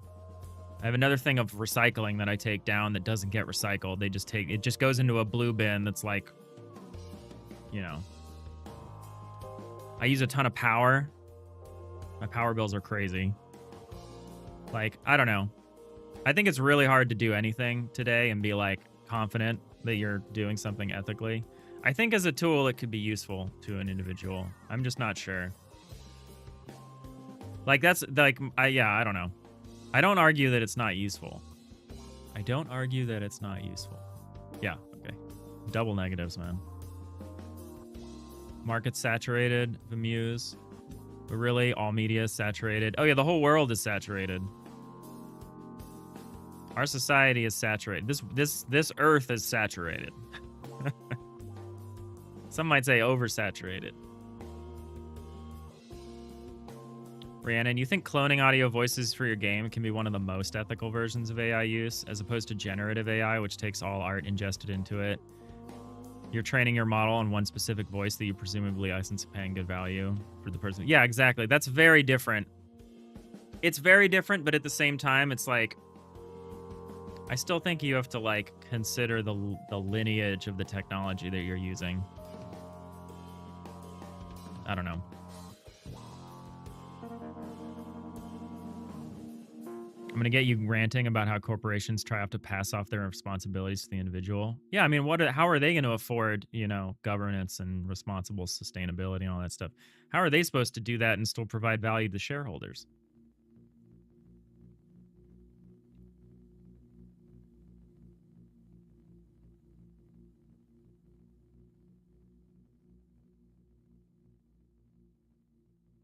Hey, Project Unfarmed, coming in, enjoying us over here in hot take land here.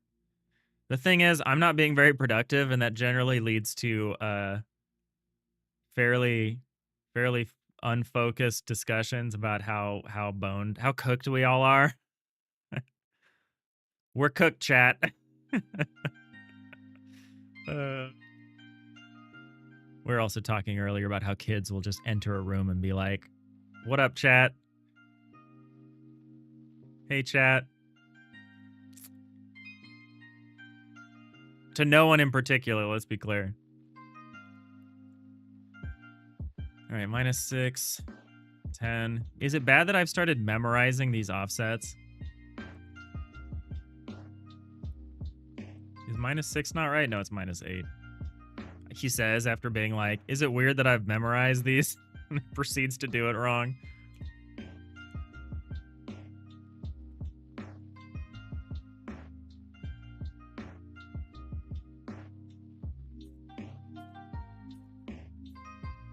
Oh, do I need to not write? I don't need to write the X part because that's implied, right? Oh, this is also definitely not the deck plate. Let's rename this to what I'm actually apparently doing here, which is bulk upper X layer.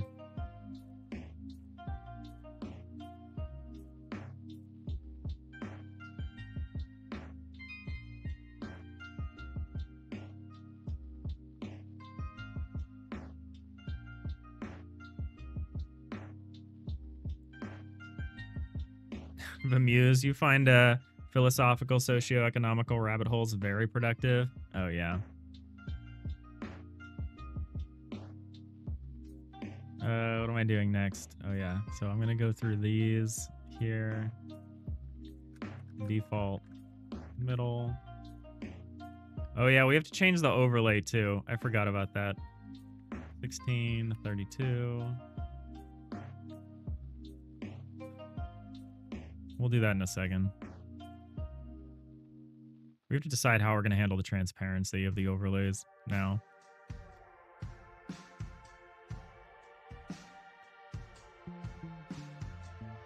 Yeah, we were talking about arc raiders.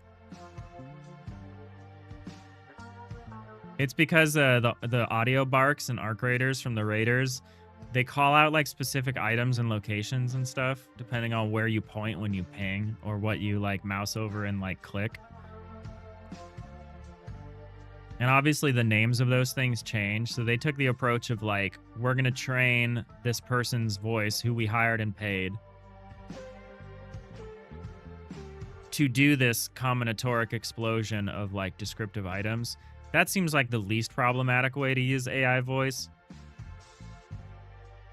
It's very different. I'm not sure about the person you're referencing, Project Unfarmed, but it's definitely way better than when you've got like deceased actors' estates selling their voice to a studio, and then the voice is like injecting the person's voice into like Ian Holm. Ian Holm is in Alien Romulus, and that is one of the grossest things I've ever seen in my entire life. I like kind of like that movie until the corpse of Ian Holm was dragged out and they had him like be like the villain for some reason. That makes me deeply uncomfortable. But yeah, if you're just trying to leverage the voice actor, obviously there's problems with that too, because it's like, that means the voice actor can do that job once and then they'll never do it again because they're never going to need them to, you know, record more voice lines or whatever. I don't know the specifics behind Arc Raiders, so I don't want to get into what the deals are or what they may or may not have, you know. So wait, I'm in select. Okay, here we go. -8. But how are you doing, Project Unfarmed? How's it going? Sorry, we were kind of rambling, so I didn't properly say hi.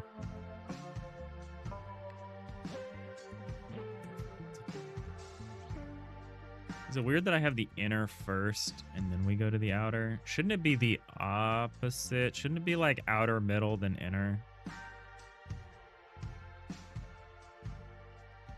Actually, how is it here? Inner, then outer. Inner, then outer. Yeah, I guess it doesn't matter.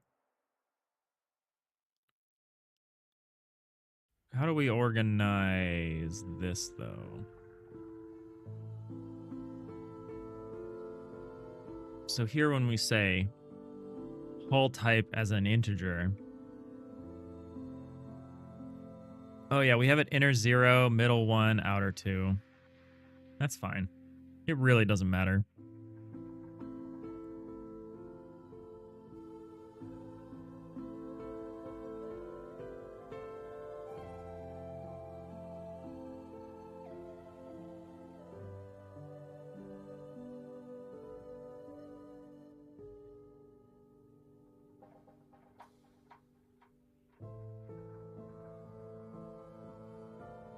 That's all interesting. I'm not familiar with the artist that you're talking about. But yeah, I've actually seen a lot of confusion about what qualifies as like problematic AI versus like what's just like a tool. Because there's always been a problem of that in like game jams, especially because there's a lot of tools to generate things. Like there's classic like SFX generating tools. There's Photoshop filters. There's all these things that you would describe as like an AI-driven, not AI in the sense of generative AI, but like machine-driven processes. And I feel like there's a lot of people with a lot of confusion about what qualifies as what. So people would be like, "Oh, I'm not allowed to use AI for this project," but like, what does that mean? Does that mean I can't use Photoshop filters? Like, there's definitely a lot of confusion that a lot of people are experiencing. And it's just going to get worse as people shoehorn AI into every single tool that you own, whether you like it or not. Like, if there's something that drives me over the edge to, like, actually give up Windows, it's going to be this agentic OS nonsense. There's one thing that actually pushes me over the edge to, like, abandon Windows. It'll be that. It'll be if I can't do anything without Cortana, like, popping up and being like, I could do this for you, and then doing it wrong. I know they don't have Cortana anymore. I know they literally just call it Copilot, but...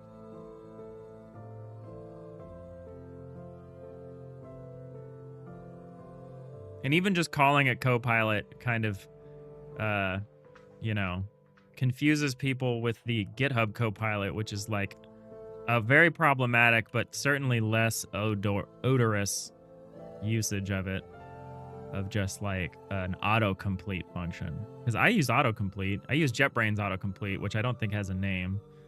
I think JetBrains is coming up with an agent. I think they call her like Julia or something. I think it's going to be distinct from that, but I honestly don't know. Okay, so we've got the defaults in here. Wow, I'm like not being productive at all. I'm yapping. This is a yap stream. Where's my Sprite? Open that back up.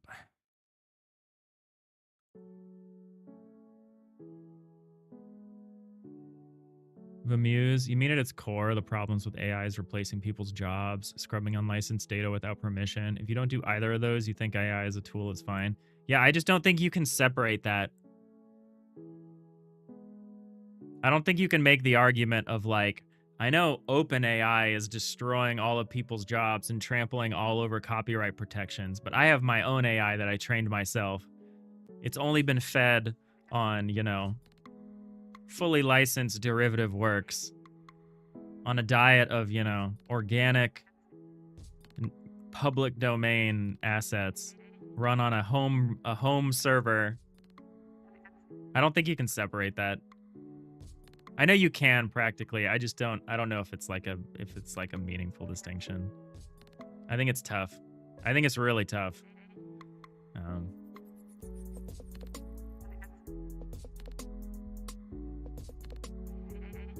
Maybe my tune will change as it kind of just becomes more and more something that people just use and that we all just have.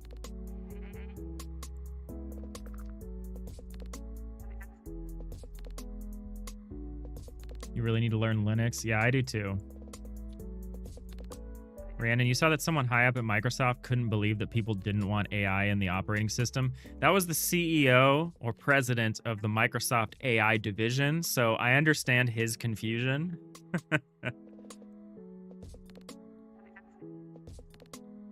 I think if you're the CEO of Microsoft AI, you have to have a bit of a shocked Pikachu face when someone tells you that nobody wants Microsoft AI.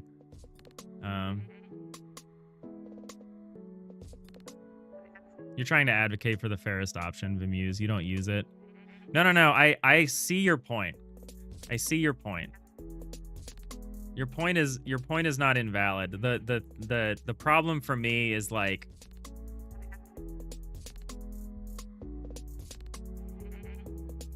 I don't know.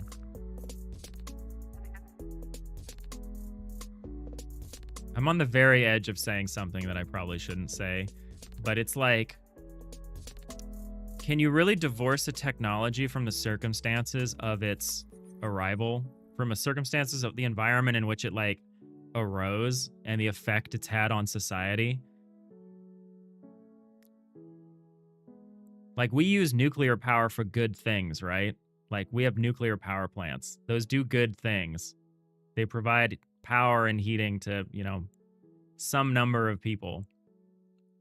But can you really separate that from like the original, you know, things that we use nukes for, which is weapons, and what we still use them for, which is nuclear deterrence? Like, I think there's an element of legacy. There's like a taint of legacy, and we haven't even played out what AI can do. Like, we haven't even begun to be affected by the true use of AI, which is, like you said, to like completely destroy the entire labor market and also intellectual property rights as we know it. What am I supposed to be doing right now? I'm like, there's a file I'm supposed to be opening and looking at, but like my brain is so not there.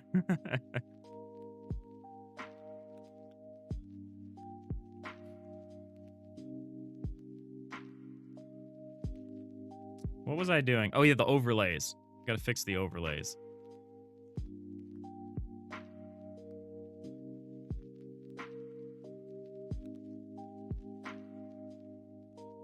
Yeah, I just think when data centers are like draining lakes and like AIs are annihilating jobs and in industries, entire industries, I think it's hard to say like, well, I have an ethical AI that I homebrewed myself. It just, the vibe is bad. It's one of those things, it's almost like Xeno.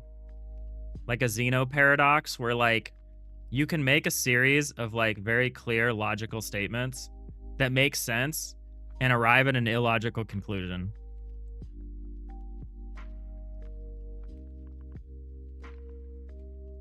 That's just how I feel about it.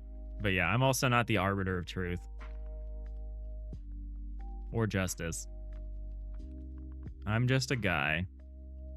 All right, so we're going to take this overlay block thing. We are going to, so what we're going to do, how do we want to do this? I think we might actually start from the template instead.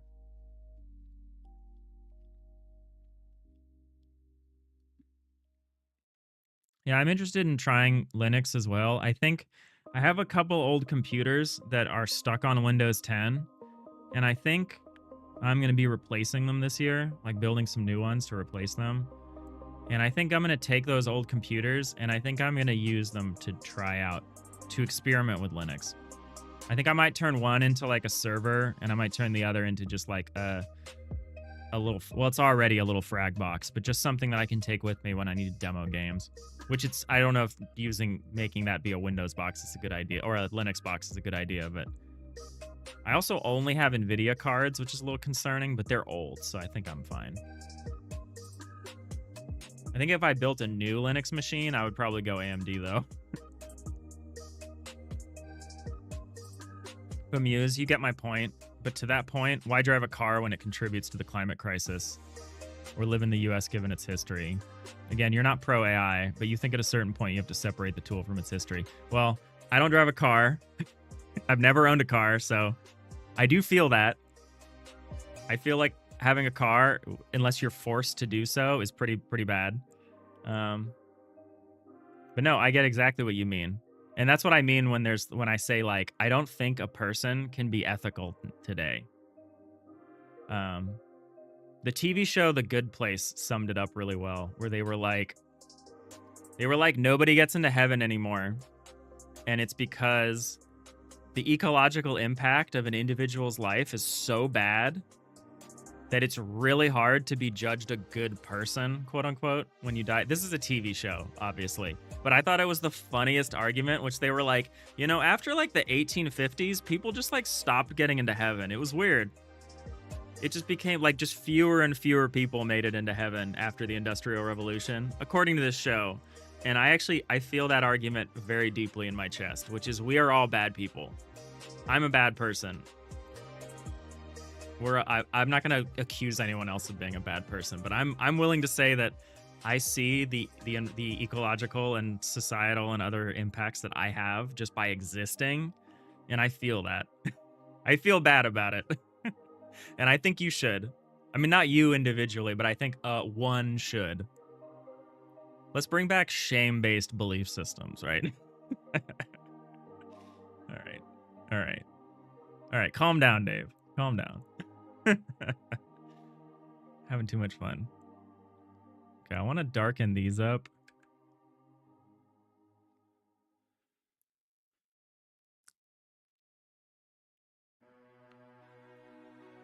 I know you almost can't see this, but this will be good enough for me.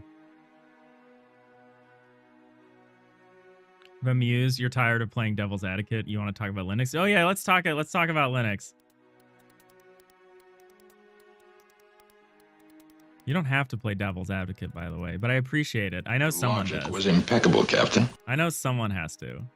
I appreciate that you sacrificed to do that for us. You can run on a VM. It's a good place to start. Yeah, that is a great place to start. That's probably what I should do, is start testing it on a VM. Yeah, sorry about all the AI talk. I find it's less and less possible to ignore it nowadays. It has so many implications, not just for a game developer, not just for a creative person, but for just a person just for everyday life. There are so many implications, and I don't think anyone understands. I mean, I think a lot of people can guess what the end game is, but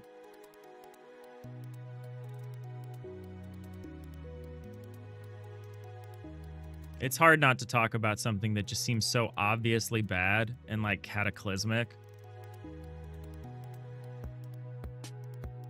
Especially when the people responsible are like, I too am very anxious about this, but you know, I don't think I can take my foot off the accelerator pedal at this point. There's too much at stake for the stakeholders. You got to create value for shareholders. Let's not forget. Let's not forget the great truth. All right, so what I think I'm going to do is I'm going to paint these white. Oh, Lord. I paint these white. And then what I think I'm going to do is just drop the I'm just going to modulate them. And that way I can actually have some layers be opaque and some layers be transparent. Won't somebody please think of the billionaires? I know.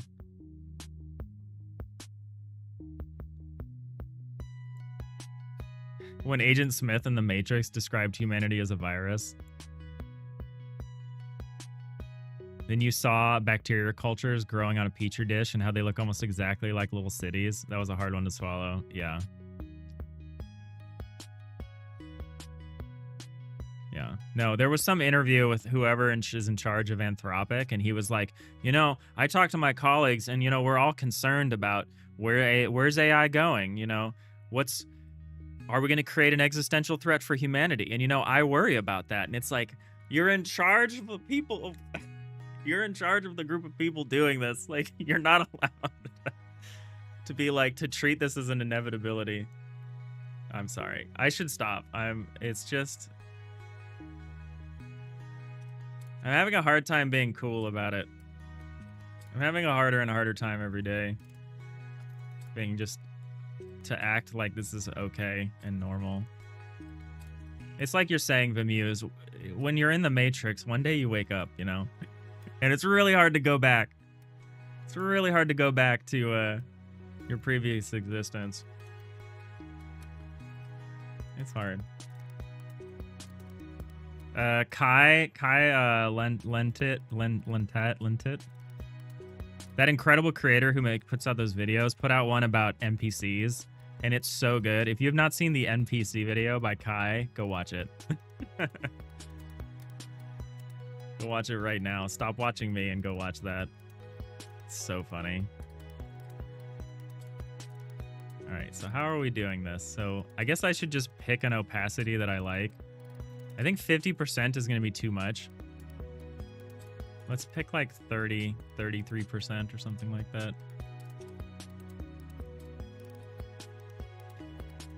We're going to try to do the overlays like this. We're going to see how this works.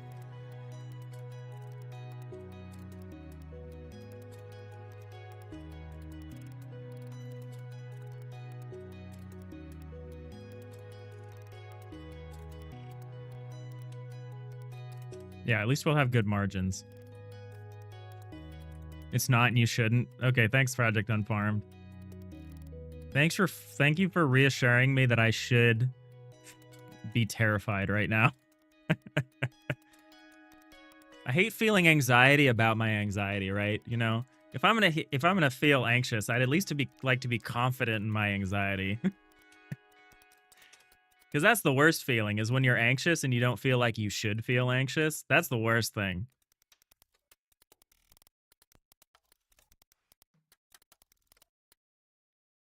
We should all be comfortable in our anxiety and our existential dread. You know?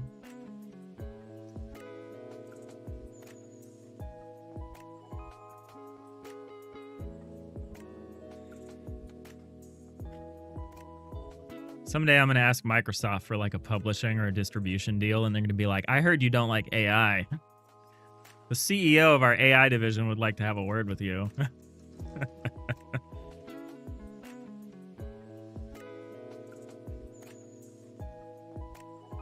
All right, we're going to try this. We're going to try this for the overlay.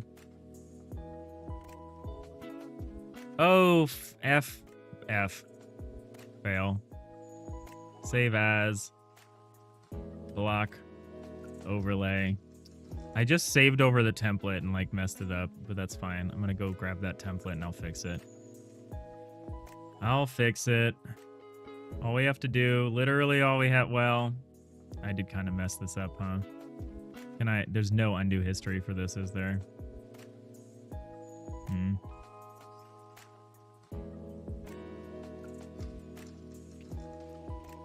I guess I'll do the simple fix now. I overwrote my template with my overlay. RIP. Rhiannon Journey, you feel that's so hard about everything going on in the world. You've therapy, but your therapist's advice has honestly been to stop reading the news as much. Yeah, like the Battle of Cannae. Just stick your head in the sand. It's fine. You get the point. And she recommended only once a week and told you to ignore topics that cause you stress. But like those things cause you stress are humanitarian crises, and your morality requires that you be aware about them and do what you can to stop. Or do what you can to help. You feel like the people who get to say don't worry about anything are the most privileged people who don't have to worry about anything. That's true. That's true. What do you want, you want AI hater? Oh my god, Mr. Grego. Amuse, you've been thinking the best way to fight against AI and the dumpster fire of modern society is to just go totally off grid. Looks better and better each day. Yeah, but that feels like a cop-out as well, because that's its own kind of privilege, right? To be able to say, like, you know, I disengage. But I don't know. I'm honestly probably headed in that direction myself.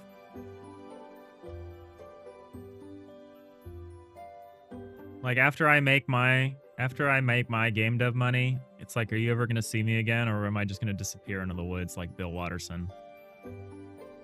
I'm tempted to disappear into the woods like Bill Watterson. Let's be clear. All right, so what am I gonna do about distinguishing these? So let's maybe take this.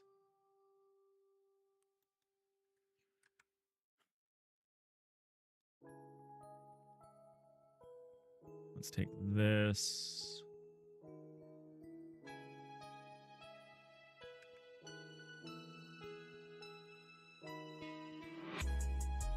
Sorry, I don't mean to like... This is supposed to be a chill co-working stream. But I do feel like it is harder and harder to just ignore all this stuff and just pretend that everything's okay, you know?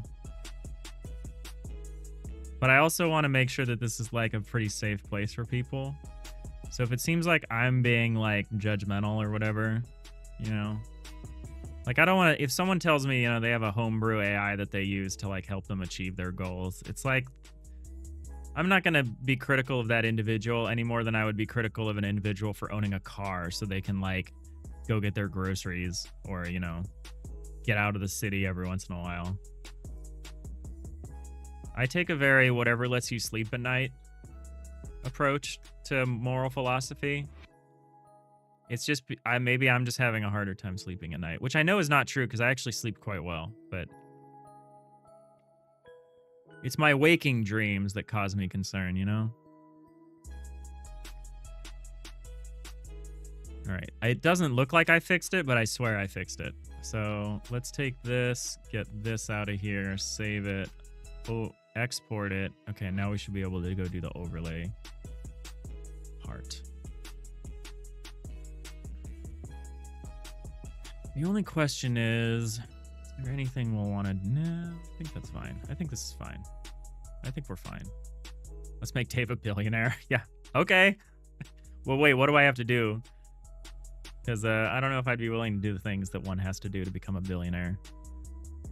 All the AI startup people make it look easy, but... Block overlay.png, is this the new one? Yeah, it is. Okay. I need to do I really need to do a file cleanup soon. Project Unfarmed. You've been kind of unintentionally doing that because of boycotting YouTube, and that's where you watch your news. Oh, that's how you avoid the news? Yeah. I think news aggregators are making me less interested in the news. I've actually started giving money to like particular news organizations that I think do good work, especially local ones. I've been trying to get off the news aggregators because, yeah, it's definitely hard. co-stressing stream with the Muse. Oh my god. Yeah, that is how it feels like today. I'm sorry. This was supposed to be a chill Friday. Thanks for the hydrate, Nix. Welcome in. How's it going? Arneo, it's simple. AI to help the working man is good. AI to help the businessman and bad. That's maybe what it comes down to, Arneo. If you can setting aside all the ecological disaster implications of using data centers for everything, but yeah. If it's to empower the working individual, that is definitely different than if it's to pad the wallets of like the capitalist people.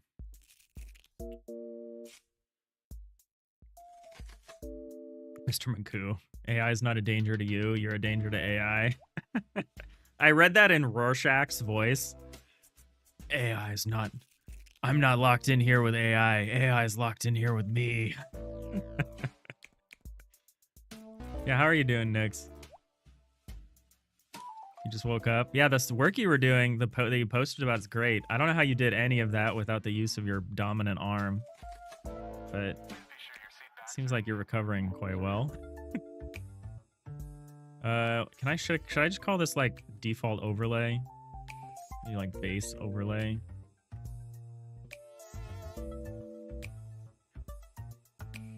Actually, we could call it default overlay. I'm actually okay with that. That way, if people have their own overlays, they can override it. I'm getting less and less confident about this default coloration nonsense that I made, as opposed to just the base hull type stuff that I'm using. Alternatively, Project Unfarmed, to bring it full circle, people have been boycotting YouTube because of AI identification. Oh, yeah, I can see that. 20 stream watch streak, Nix. Incredible. So it turns out you can use your arm, just much less. Just like limited range of motion. That makes sense. Well, I'm glad you're coping well. We're also heading into ads, so hold on to your ads. Or speaking of sticking to the man, if you're a Prime sub, if you've got a Prime, you have a monthly sub, make sure you're doing something with those Bezos bucks. You don't have to give it to me. Just make sure you give it to someone. Make sure you make Bezos pay. Don't let those Bezos bucks lapse.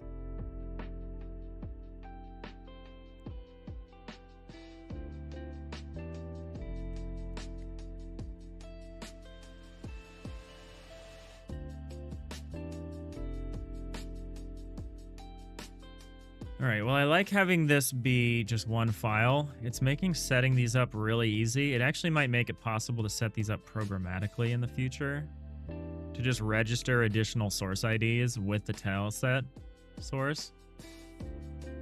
I think that'll be doable in the future.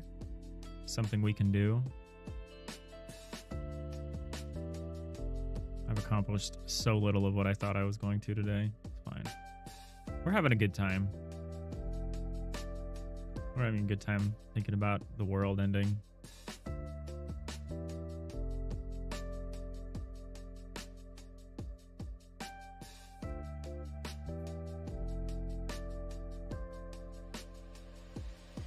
Project Unfarmed, when the YouTube AI identification thing says you're a child, you have to give them your ID and credit card or a picture of your face.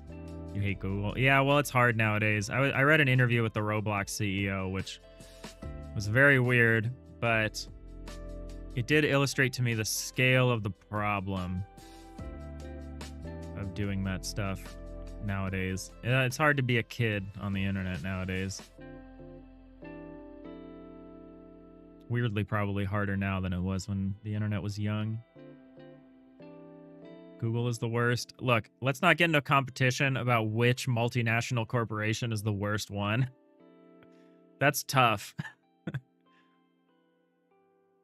Seize the means of AI instruction. There you go, Arneo. Let's seize the data centers.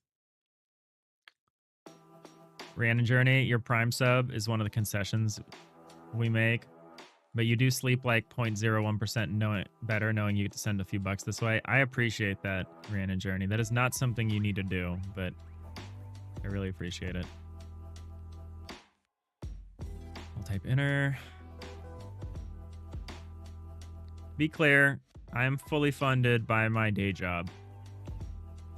And nobody needs to send money my way that would be better put to use towards their own needs. Especially because Bezos gets half of it anyway. Probably doesn't pay taxes on it either. Bezos, I mean, not me.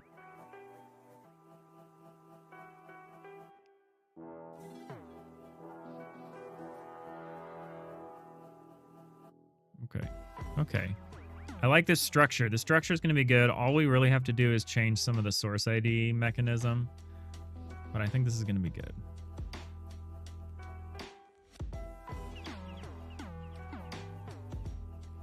I wonder if I can copy this and actually achieve what I want to achieve by just moving some of the numbers around. I think that will work in some cases, but not others. All type middle.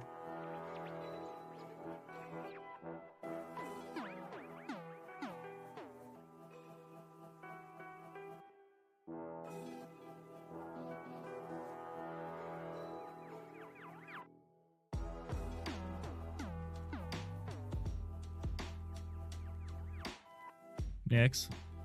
What? We like helping Godot out? Oh, right, yeah. Right. No, we definitely like helping Godot out.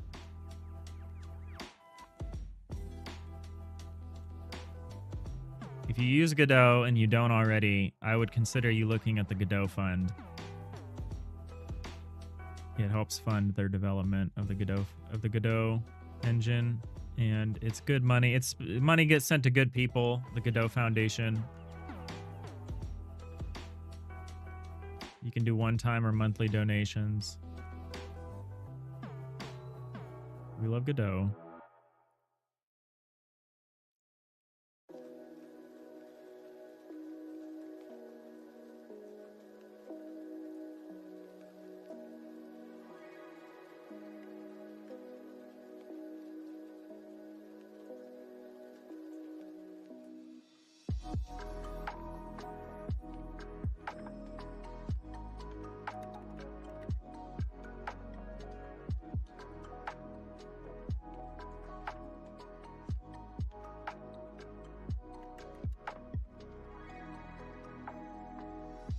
Man, I kind of tired myself out with that tirade, huh? Maybe I should drink some water.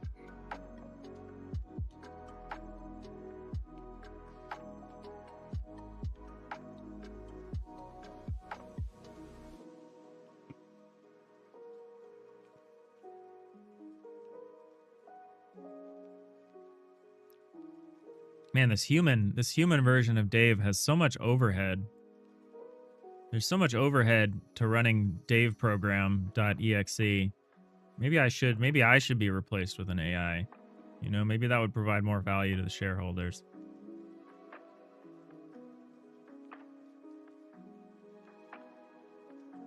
I do worry about that sort of thing. I certainly have enough audio of my voice on the internet. I feel like someone could easily recreate me. That's like a deep-seated fear I have. Luckily, that sort of thing won't happen because I'm too obscure. But yeah, I think that's everyone's fear on the internet now, or at least publicly facing people. Is this all I need? These 7 for now? These 7 layers? I think it is. All right, so can I do the trick that I was thinking about where I like duplicate this?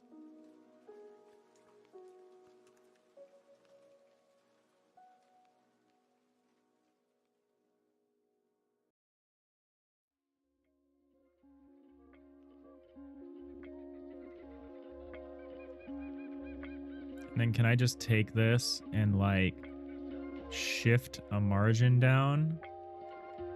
Like 192? Does that work? I think it does. Sick. Well, that makes this easy.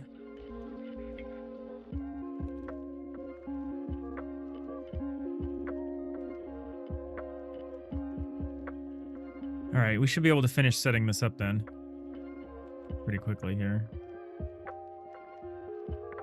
Wait, what happened? Why did it go back? Oh.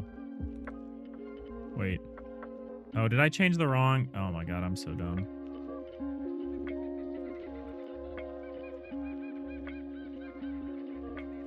I'm glad I noticed that before I did all of them, I guess. Oh my god, I did. I pretty much did all of them. Okay. Let's try that again. On the correct layer this time. Wrong layer Dave, they call me.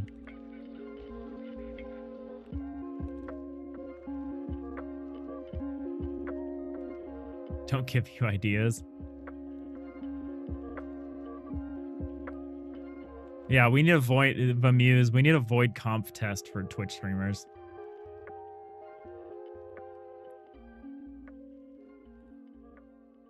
Arneo, you still haven't removed your Facebook. They already started scraping that site for AI personalities, aren't they? Their LinkedIn started doing it, I think. LinkedIn has started scraping their stuff for AI. It's terrible. Yeah, I disabled my Facebook like a bajillion years ago. Probably 15 years ago or something like that. They make it very clear that when you deactivate your account, they don't actually delete anything. So I'm sure they use all the deactivated accounts for this purpose as well. Unless you live in Europe and you actually have like data privacy laws that you can rely on. I'm in California. Our data privacy laws are pretty good, but they're not European good.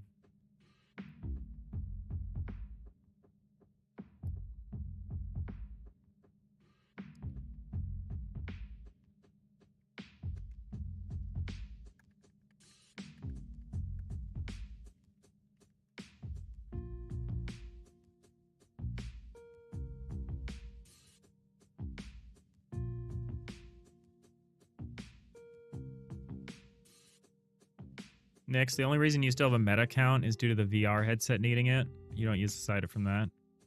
That's how they get you, though, is all those hook-ins, those hooks, where they're like, if you want to do this, you need to have this, and it has to be hooked up to that. With a double factor over here, tied to that.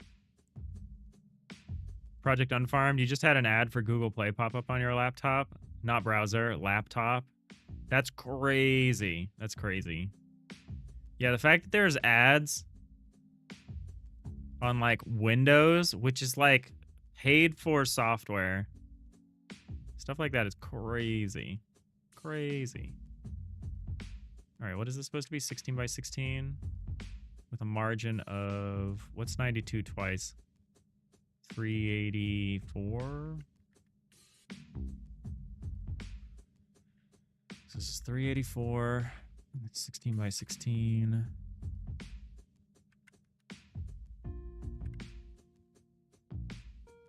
I think this is right.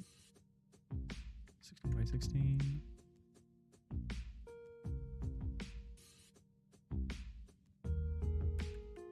Yeah, sorry. I don't know why this is such a current events stream today. Usually I'm good about trying to keep it focused on the work. And there's definitely a lot of stuff we'll never talk about on this stream that's like pretty important stuff that you should go look at and like think about and consider what's happening in the world. But I feel like AI is too close. I know everyone gets tired of AI discussions. I especially get tired of AI discussions, but I don't know how you avoid. I try to create safe spaces from it, like the Discord. We try to like avoid that because it can get pretty toxic, especially over text. So yeah, sorry if this really bothers people. Not the intent. We're just trying to work through our shared existential crisis here.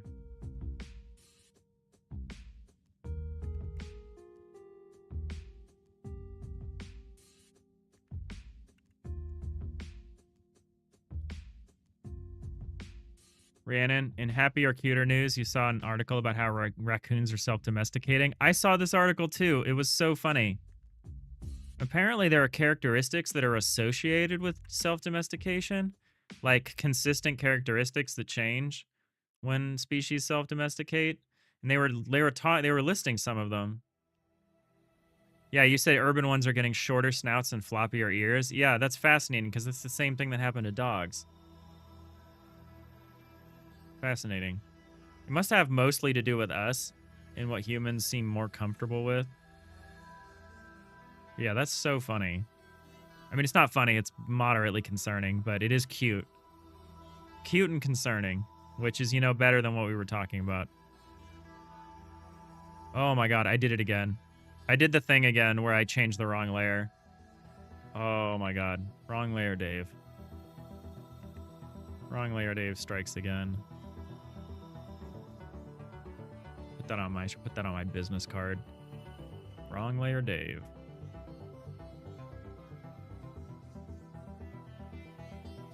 So crazy. All right. All right. I got the right layer now? Are we absolutely sure? Looks like it.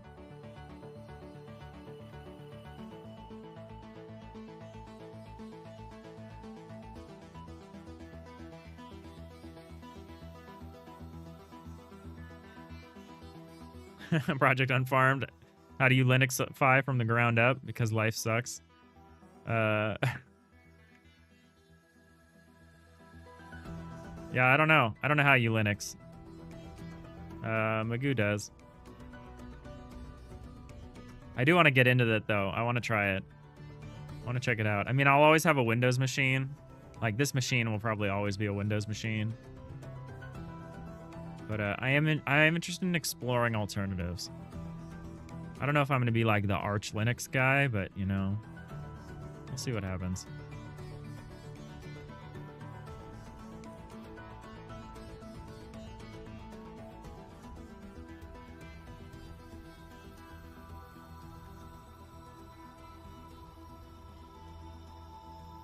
Wrong layer Dave mug when? I don't know, but I'd have to figure out what the visual design of that would be, but that would be quite funny.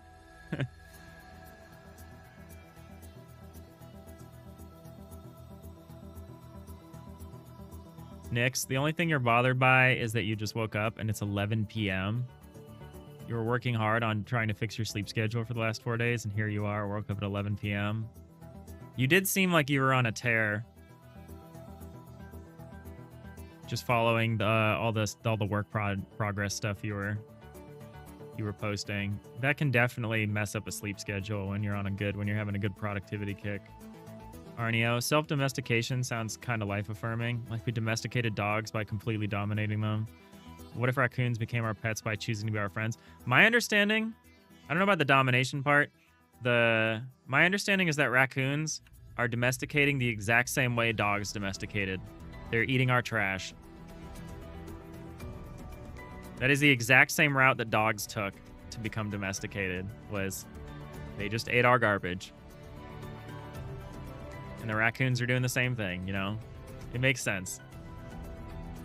Cats are maybe the exception, because cats, like, domesticated us. It's like the other way around. I say that mostly joking. But that is the joke.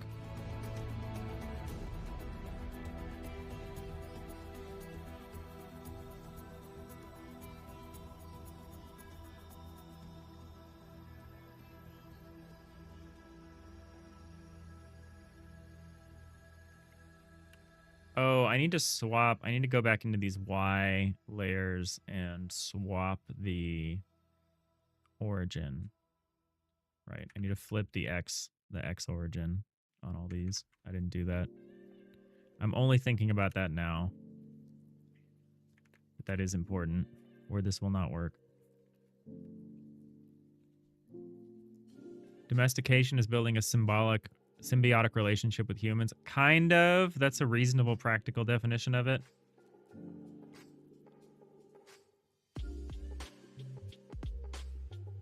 It's kind of like taking an animal out of the wild environment and, like, to the extent that they live their entire life in a quote-unquote domestic or human-managed environment.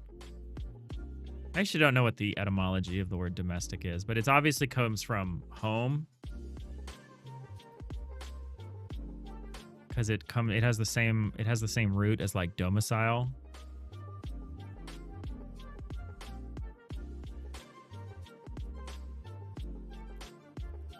Arnio, you thought we kind of bred the hostility out of wolves, but you're not like informed about it. Oh, I'm not informed about it either. Sorry. I sound too confident when I say stuff. The confidence with which I say things is not correlated with my knowledge about them. It's a problem. My understanding is that initially, before the breeding that you're talking about, initially what drew animals to like human campsites was like our refuse, our leftovers, our scraps, you know? And then I think we built the relationship from there through what you're talking about of like selective breeding and stuff. But like, I don't think you could start out that way.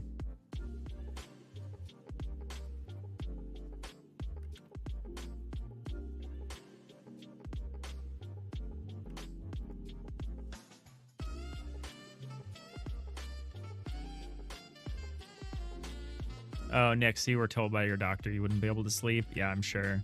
I'm sure that didn't help. Well, hopefully you're able to correct that.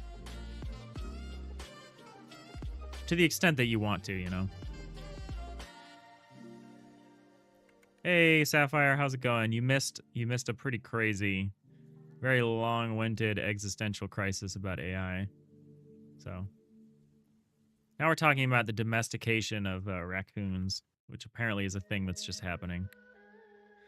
The Muse. Wikipedia says domestication is a multi-generational, mutualistic relationship in which an animal species, such as humans or leafcutter ants. Leafcutter ants is interesting. I want to read about that case. Takes over control and care of another species, such as sheep or fungi, to obtain from them a steady supply of resources such as meat, milk, or labor. So I get that, the human and like dogs and cows and whatever. I want to know more about leafcutter ants' domestication of fungi. You know what I'm saying? You buried the lead on that one. That's what I want to know about. That sounds wild. That is a David Attenborough documentary I need to go find. I want to see these little leafcutter ant farmers. And they're not people who farm leafcutter ants. They're leafcutter ants who farm fungi.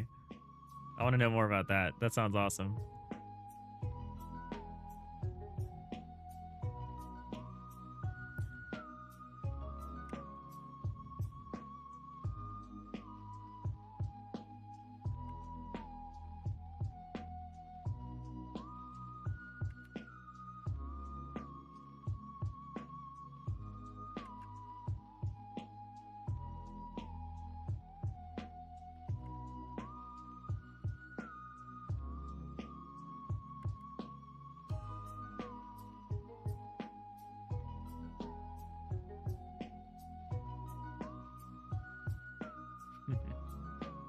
You know a bit about it? Oh, cool. Ladybugs farm aphids. Oh, fascinating.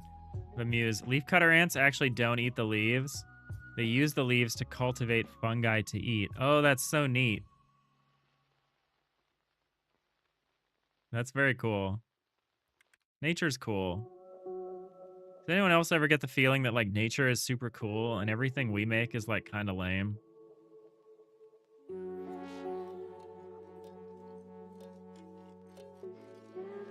There's another article I read that talked about the human disconnect with nature that's occurred over the last like few centuries. The like very thorough, like kind of wild disconnect between us and like the environment we, you know, previously were fairly well constrained by. All right, so can I just leave it like this? This is half the number of layers. This feels like not enough layers, but I think it's fine. So we've got whole type inner, whole type. Oh, we need the Z layers. So when I do Z layers, how do I want to do that?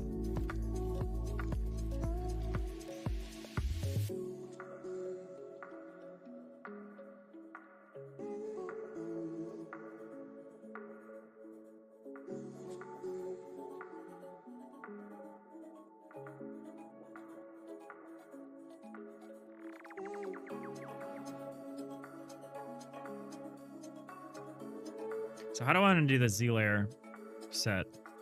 Now that I think about it, I guess I should look at how I was doing it before.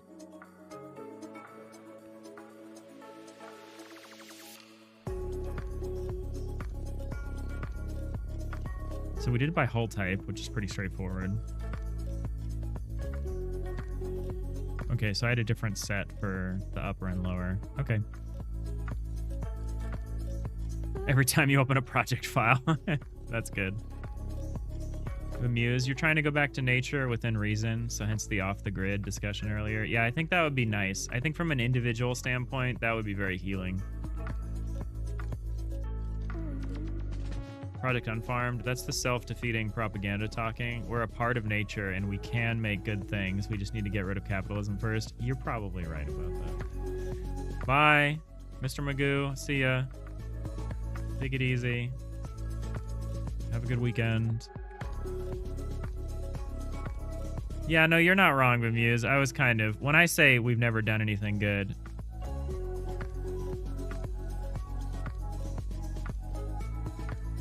I'm exaggerating, but, you know, it is something I feel is true.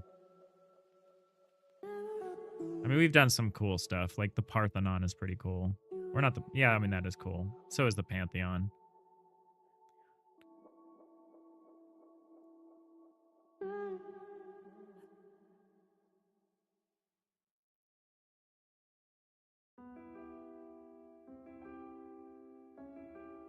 I've already had my, like, existential crisis rant today, so I'm not going to go into, like, ecological stuff that keeps me up at night, but... Thanks for the hydrate, Magoo.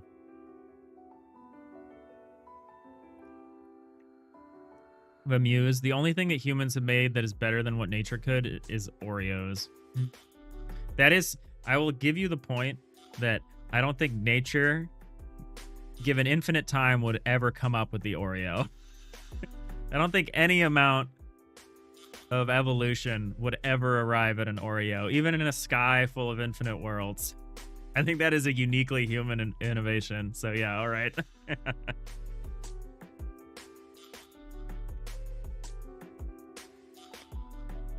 Sapphire, personal news. Your business is actually going to be starting. Ooh. You click the publish button for your profile that puts you up for hire. Your identity is currently being verified, and then you'll be available for hire as a bookkeeper. Ooh.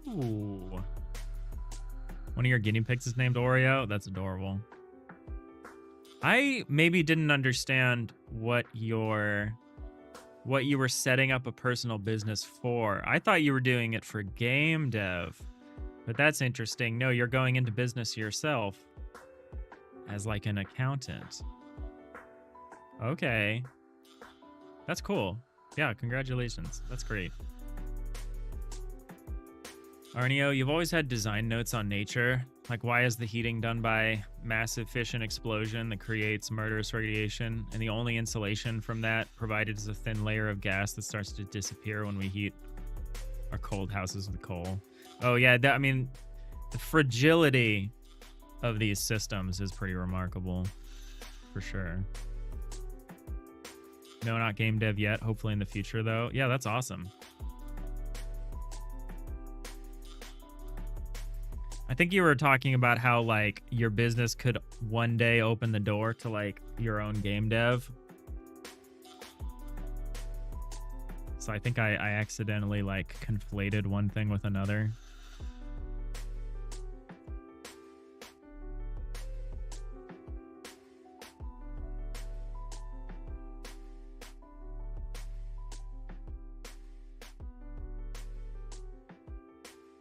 All right, how do I want to handle this part?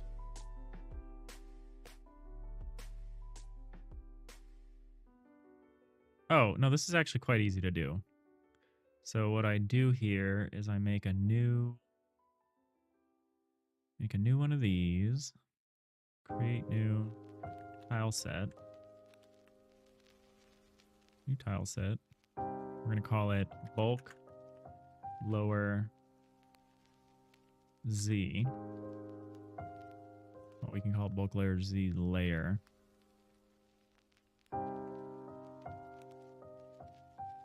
The layer part is arguably not needed. Diamond down, 32 by 8. And then what we're going to do is we'll add all these. We'll add block default inner. And so this is the lower Z. So this will be like, no.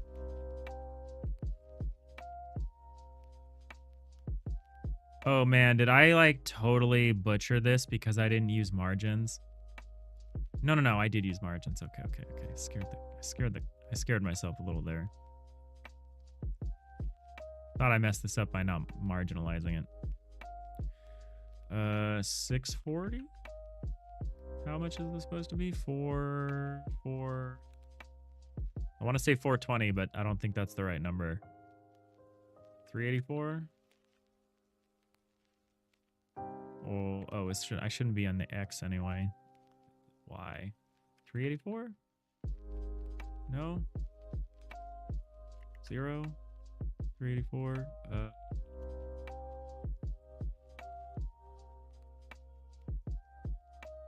6.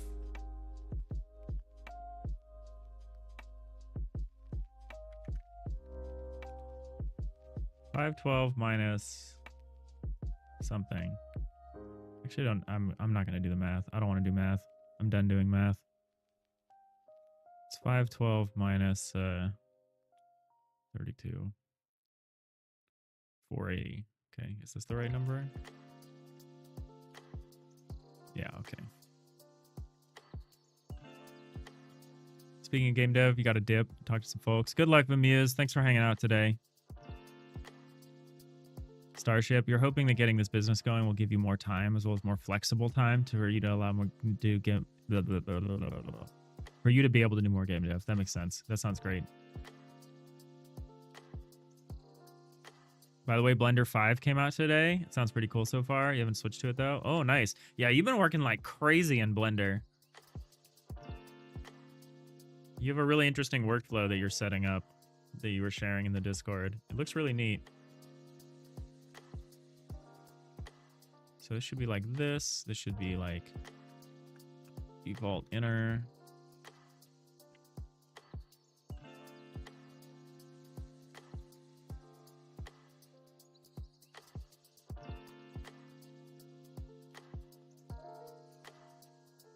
And this should be 12. I want to finish this before we stop for the day.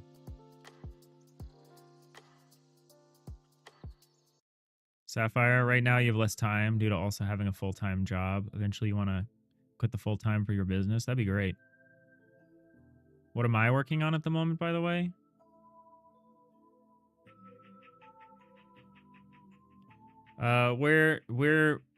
We were rendering outlines separately from underlying textures, and I can't remember why we did that, so I'm rolling that back. So I don't think we need to do it. But watch me regret that.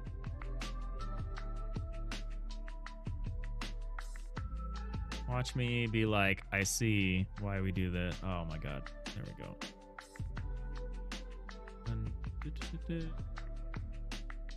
Margins. 128. 480. Name. Default. Middle. Turn all these on.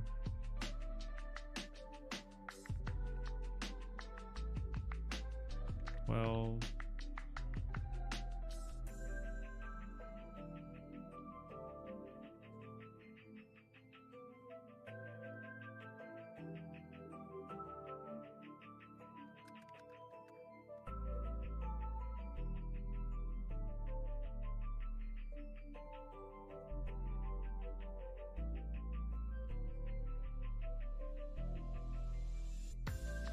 next, the good thing about doing as much as you can in Blender is that it's project independent. You can always reuse those assets for something else if you wanted to. No, I get that. That makes a lot of sense.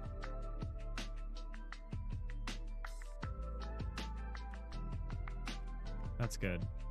I wouldn't because I don't know how to use Blender, but you know, that's not a great excuse.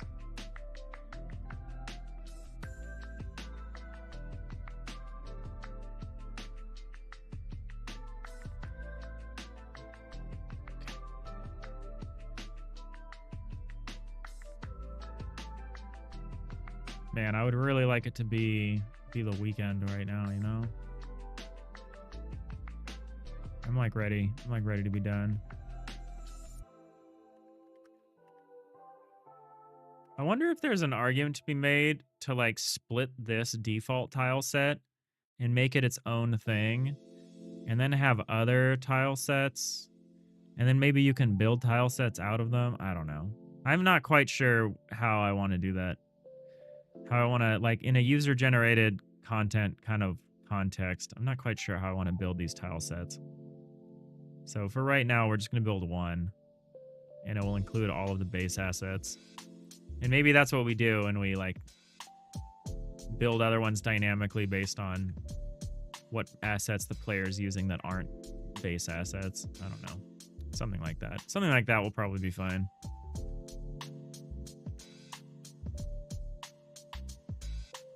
But yeah, I appreciate everyone hanging out with me today as I just kind of yapped through some nonsense. It's tough. It's definitely tough. Hull type, inner. But yeah, I get what you're saying about trying to be hopeful, Sapphire, without, you know, getting too excited too quickly or counting on it before it's ready or whatever. Obviously, like, you know, I would like to be able to make my money from game dev or streaming or whatever.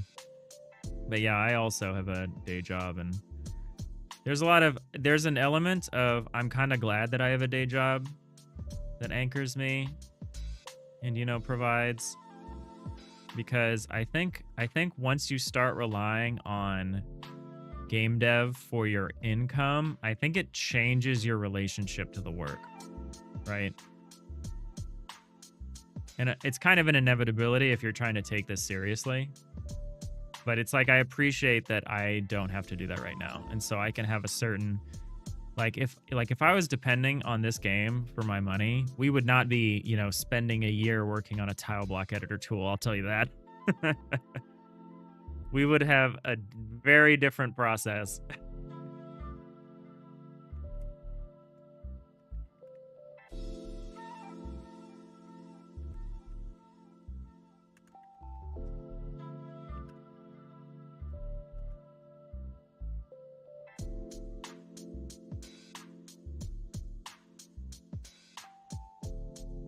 Nix, you would have joined in sooner. You were under the impression I was taking a break since yesterday. Oh, sorry if that was confusing.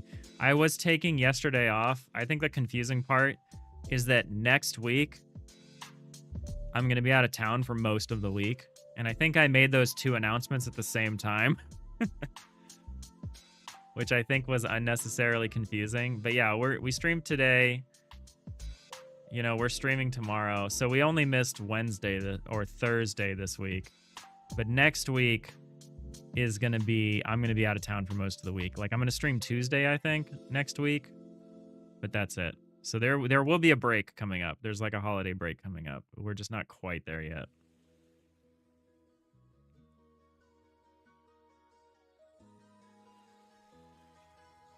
Sapphire, if anyone ends up needing a bookkeeper, just let you know. I might be able to work something out. That sounds pretty good, actually. I am definitely moderately anxious of the time when I have to start worrying about stuff like that. Because right now I'm not making any money, really, so I don't really worry about it. Also, I use TurboTax, which is already like a trash company. Like, Intuit is trash. I usually don't call out companies publicly like that, but yeah, Intuit is not good. But yeah, they're starting to integrate. They're going to be integrating AI into their system. So you're going to have AI pouring over all your tax details. I am very uncomfortable about that. Not that my tax situation is confusing or complicated or interesting or anyway. Oh my lord. Rikia coming in with 500 bits. That's incredible. Thank you so much. That's an amazing drop. How are you doing? Really appreciate that. You did not need to do that.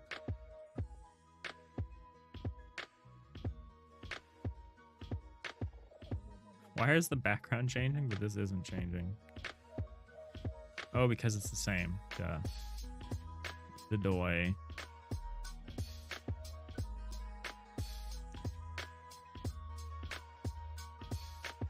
You're always doing good in the weekends. Nice. Yeah, it's not weekend for me yet, but we're getting close. We're getting close. But yeah, thank you. Hope you're having a good weekend. I mean, you said it's always good in the weekends.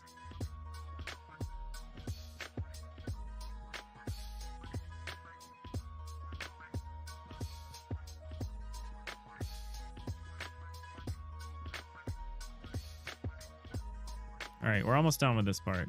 Almost done with this part. Bulk, upper Z layer.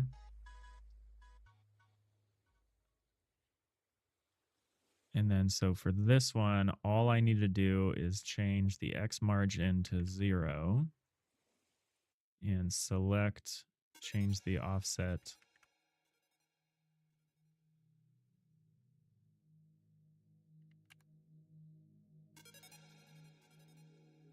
Considering how often AI messes up, don't risk it. Oh yeah, no. I'm not even, I would never even consider using their, you know, the Intuit like AI or whatever for my taxes. What makes me uncomfortable is just the idea of all of that information is just going to be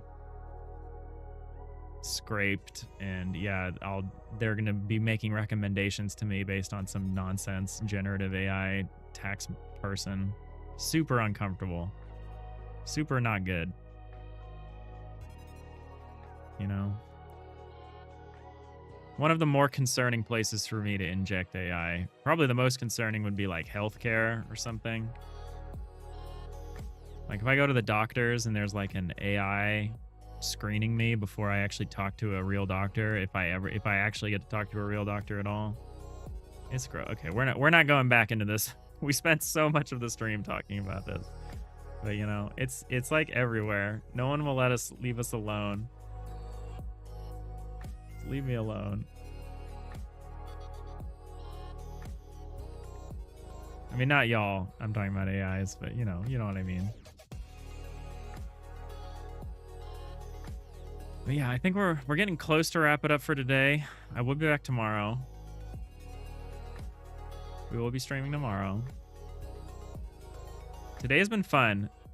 I don't think I got much done. I mean, I'm doing the thing that I wanted to do, which was to refactor this a bit. I don't know if I would call this productive per se, but I had a good stream.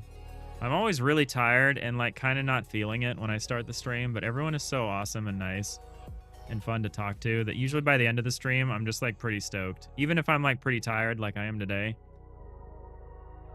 It's really nice to, even if I like don't feel it when I start, I know I'm going to like start to like get jazzed as we go along, as like the stream goes along, you know? So it's a really nice place to be able to rely on. It's a really nice part of my day. It's the time spent just hanging out with y'all here. Just yapping about, you know, existential crises. And the end of, you know, civilization as we know it. You know, just shooting the shit, you know.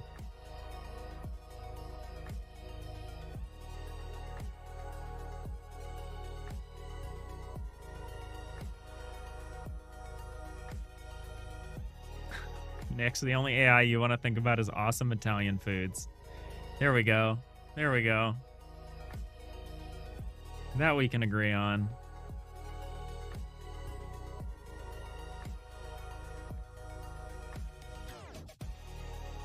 Yeah, sorry. I do want to apologize for the people that really don't want to hear this stuff. And then I talk about it. Wait, what the heck? Oh my lord, I was on the wrong layer again. That's fine. We're just going to rename these. I can't do this again. I cannot. I'm losing my mind. All right, we're going to do that. And then we're going to rename this. Wrong layer Dave strikes again.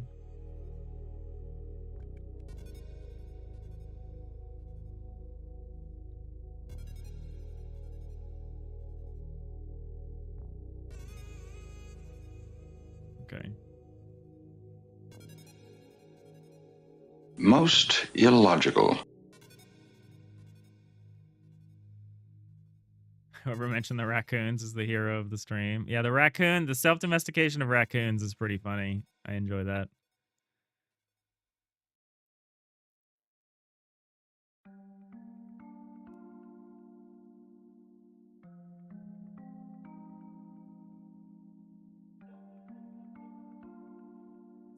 Yeah, thanks for saving the stream, Rhiannon Journey. With the raccoons.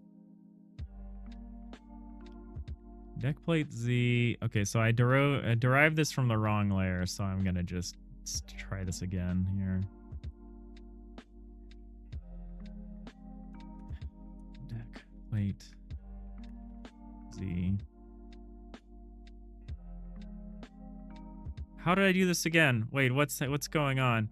Oh my god, is it caching? Okay, no. Wait, no, what is happening? What is going on here? Why didn't that work? Is it because the Godot engine like caches these resources, and so when I try to delete and then recreate them, it just gives me the cached one as the result? That is insane. That is insane that is how that works.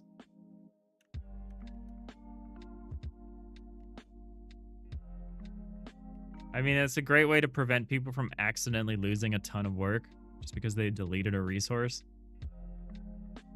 So in a sense, I think it's the right thing to do, but man, there's this one workflow where that makes me so annoyed. But that's okay. It's not all about me.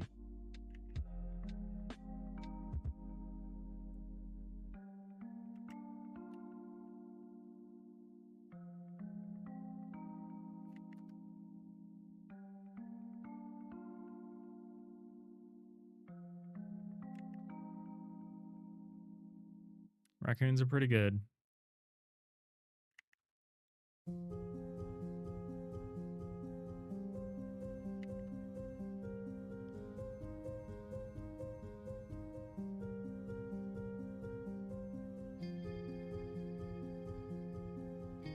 Okay, I think I did it. I think I recreated all my resources here.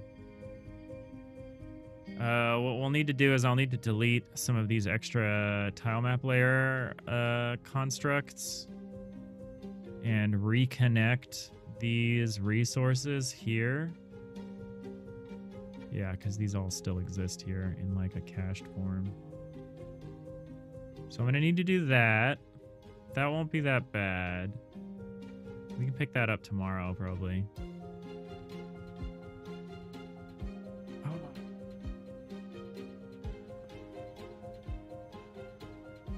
Rhiannon Journey, someone gifted you a 3D printed red panda and trash can. That is so cute. Arnio, you're gonna go pass out now? Nice. Yeah, take it easy. Have a good weekend. Sapphire, you've 3D printed some cute little articulated raccoons for a friend before. They were so fun to play with, wobbling around and everything. Also printed a little trash can for them. This is great. Oh, hey, Monsieur the... I don't know. That's probably not how your name is supposed to be pronounced. But welcome in. FTL had done such huge impact for indie game dev. I think so. We're working on kind of an isometric 2D take on it. It's like a lot more layered. We're adding verticality to it. That's what we've been working on today. And, you know, most days is like an editor tool and an auto tiler that lets us build these 3D environments that get rendered out as isometric 2D. That's kind of the end towards we're working. You're catching us right at the end of the stream, but I appreciate you popping in here. Even after 10 plus years, people remember it. I know I mentioned it as a classic game. I say we're riffing on the classic FTL, and people are like, classic? You can't call it classic. It's not old enough to be a classic. To which I say there is such a thing as an instant classic. But yeah, it was 2012, and you know, I don't consider that a long time ago, but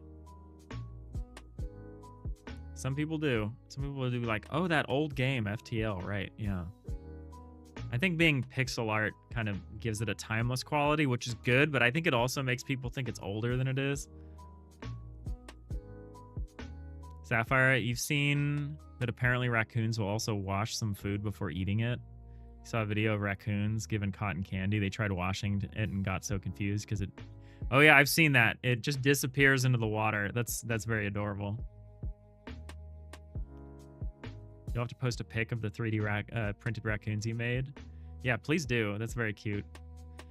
FTL is older than your brother. Yeah, see? That's the thing, right?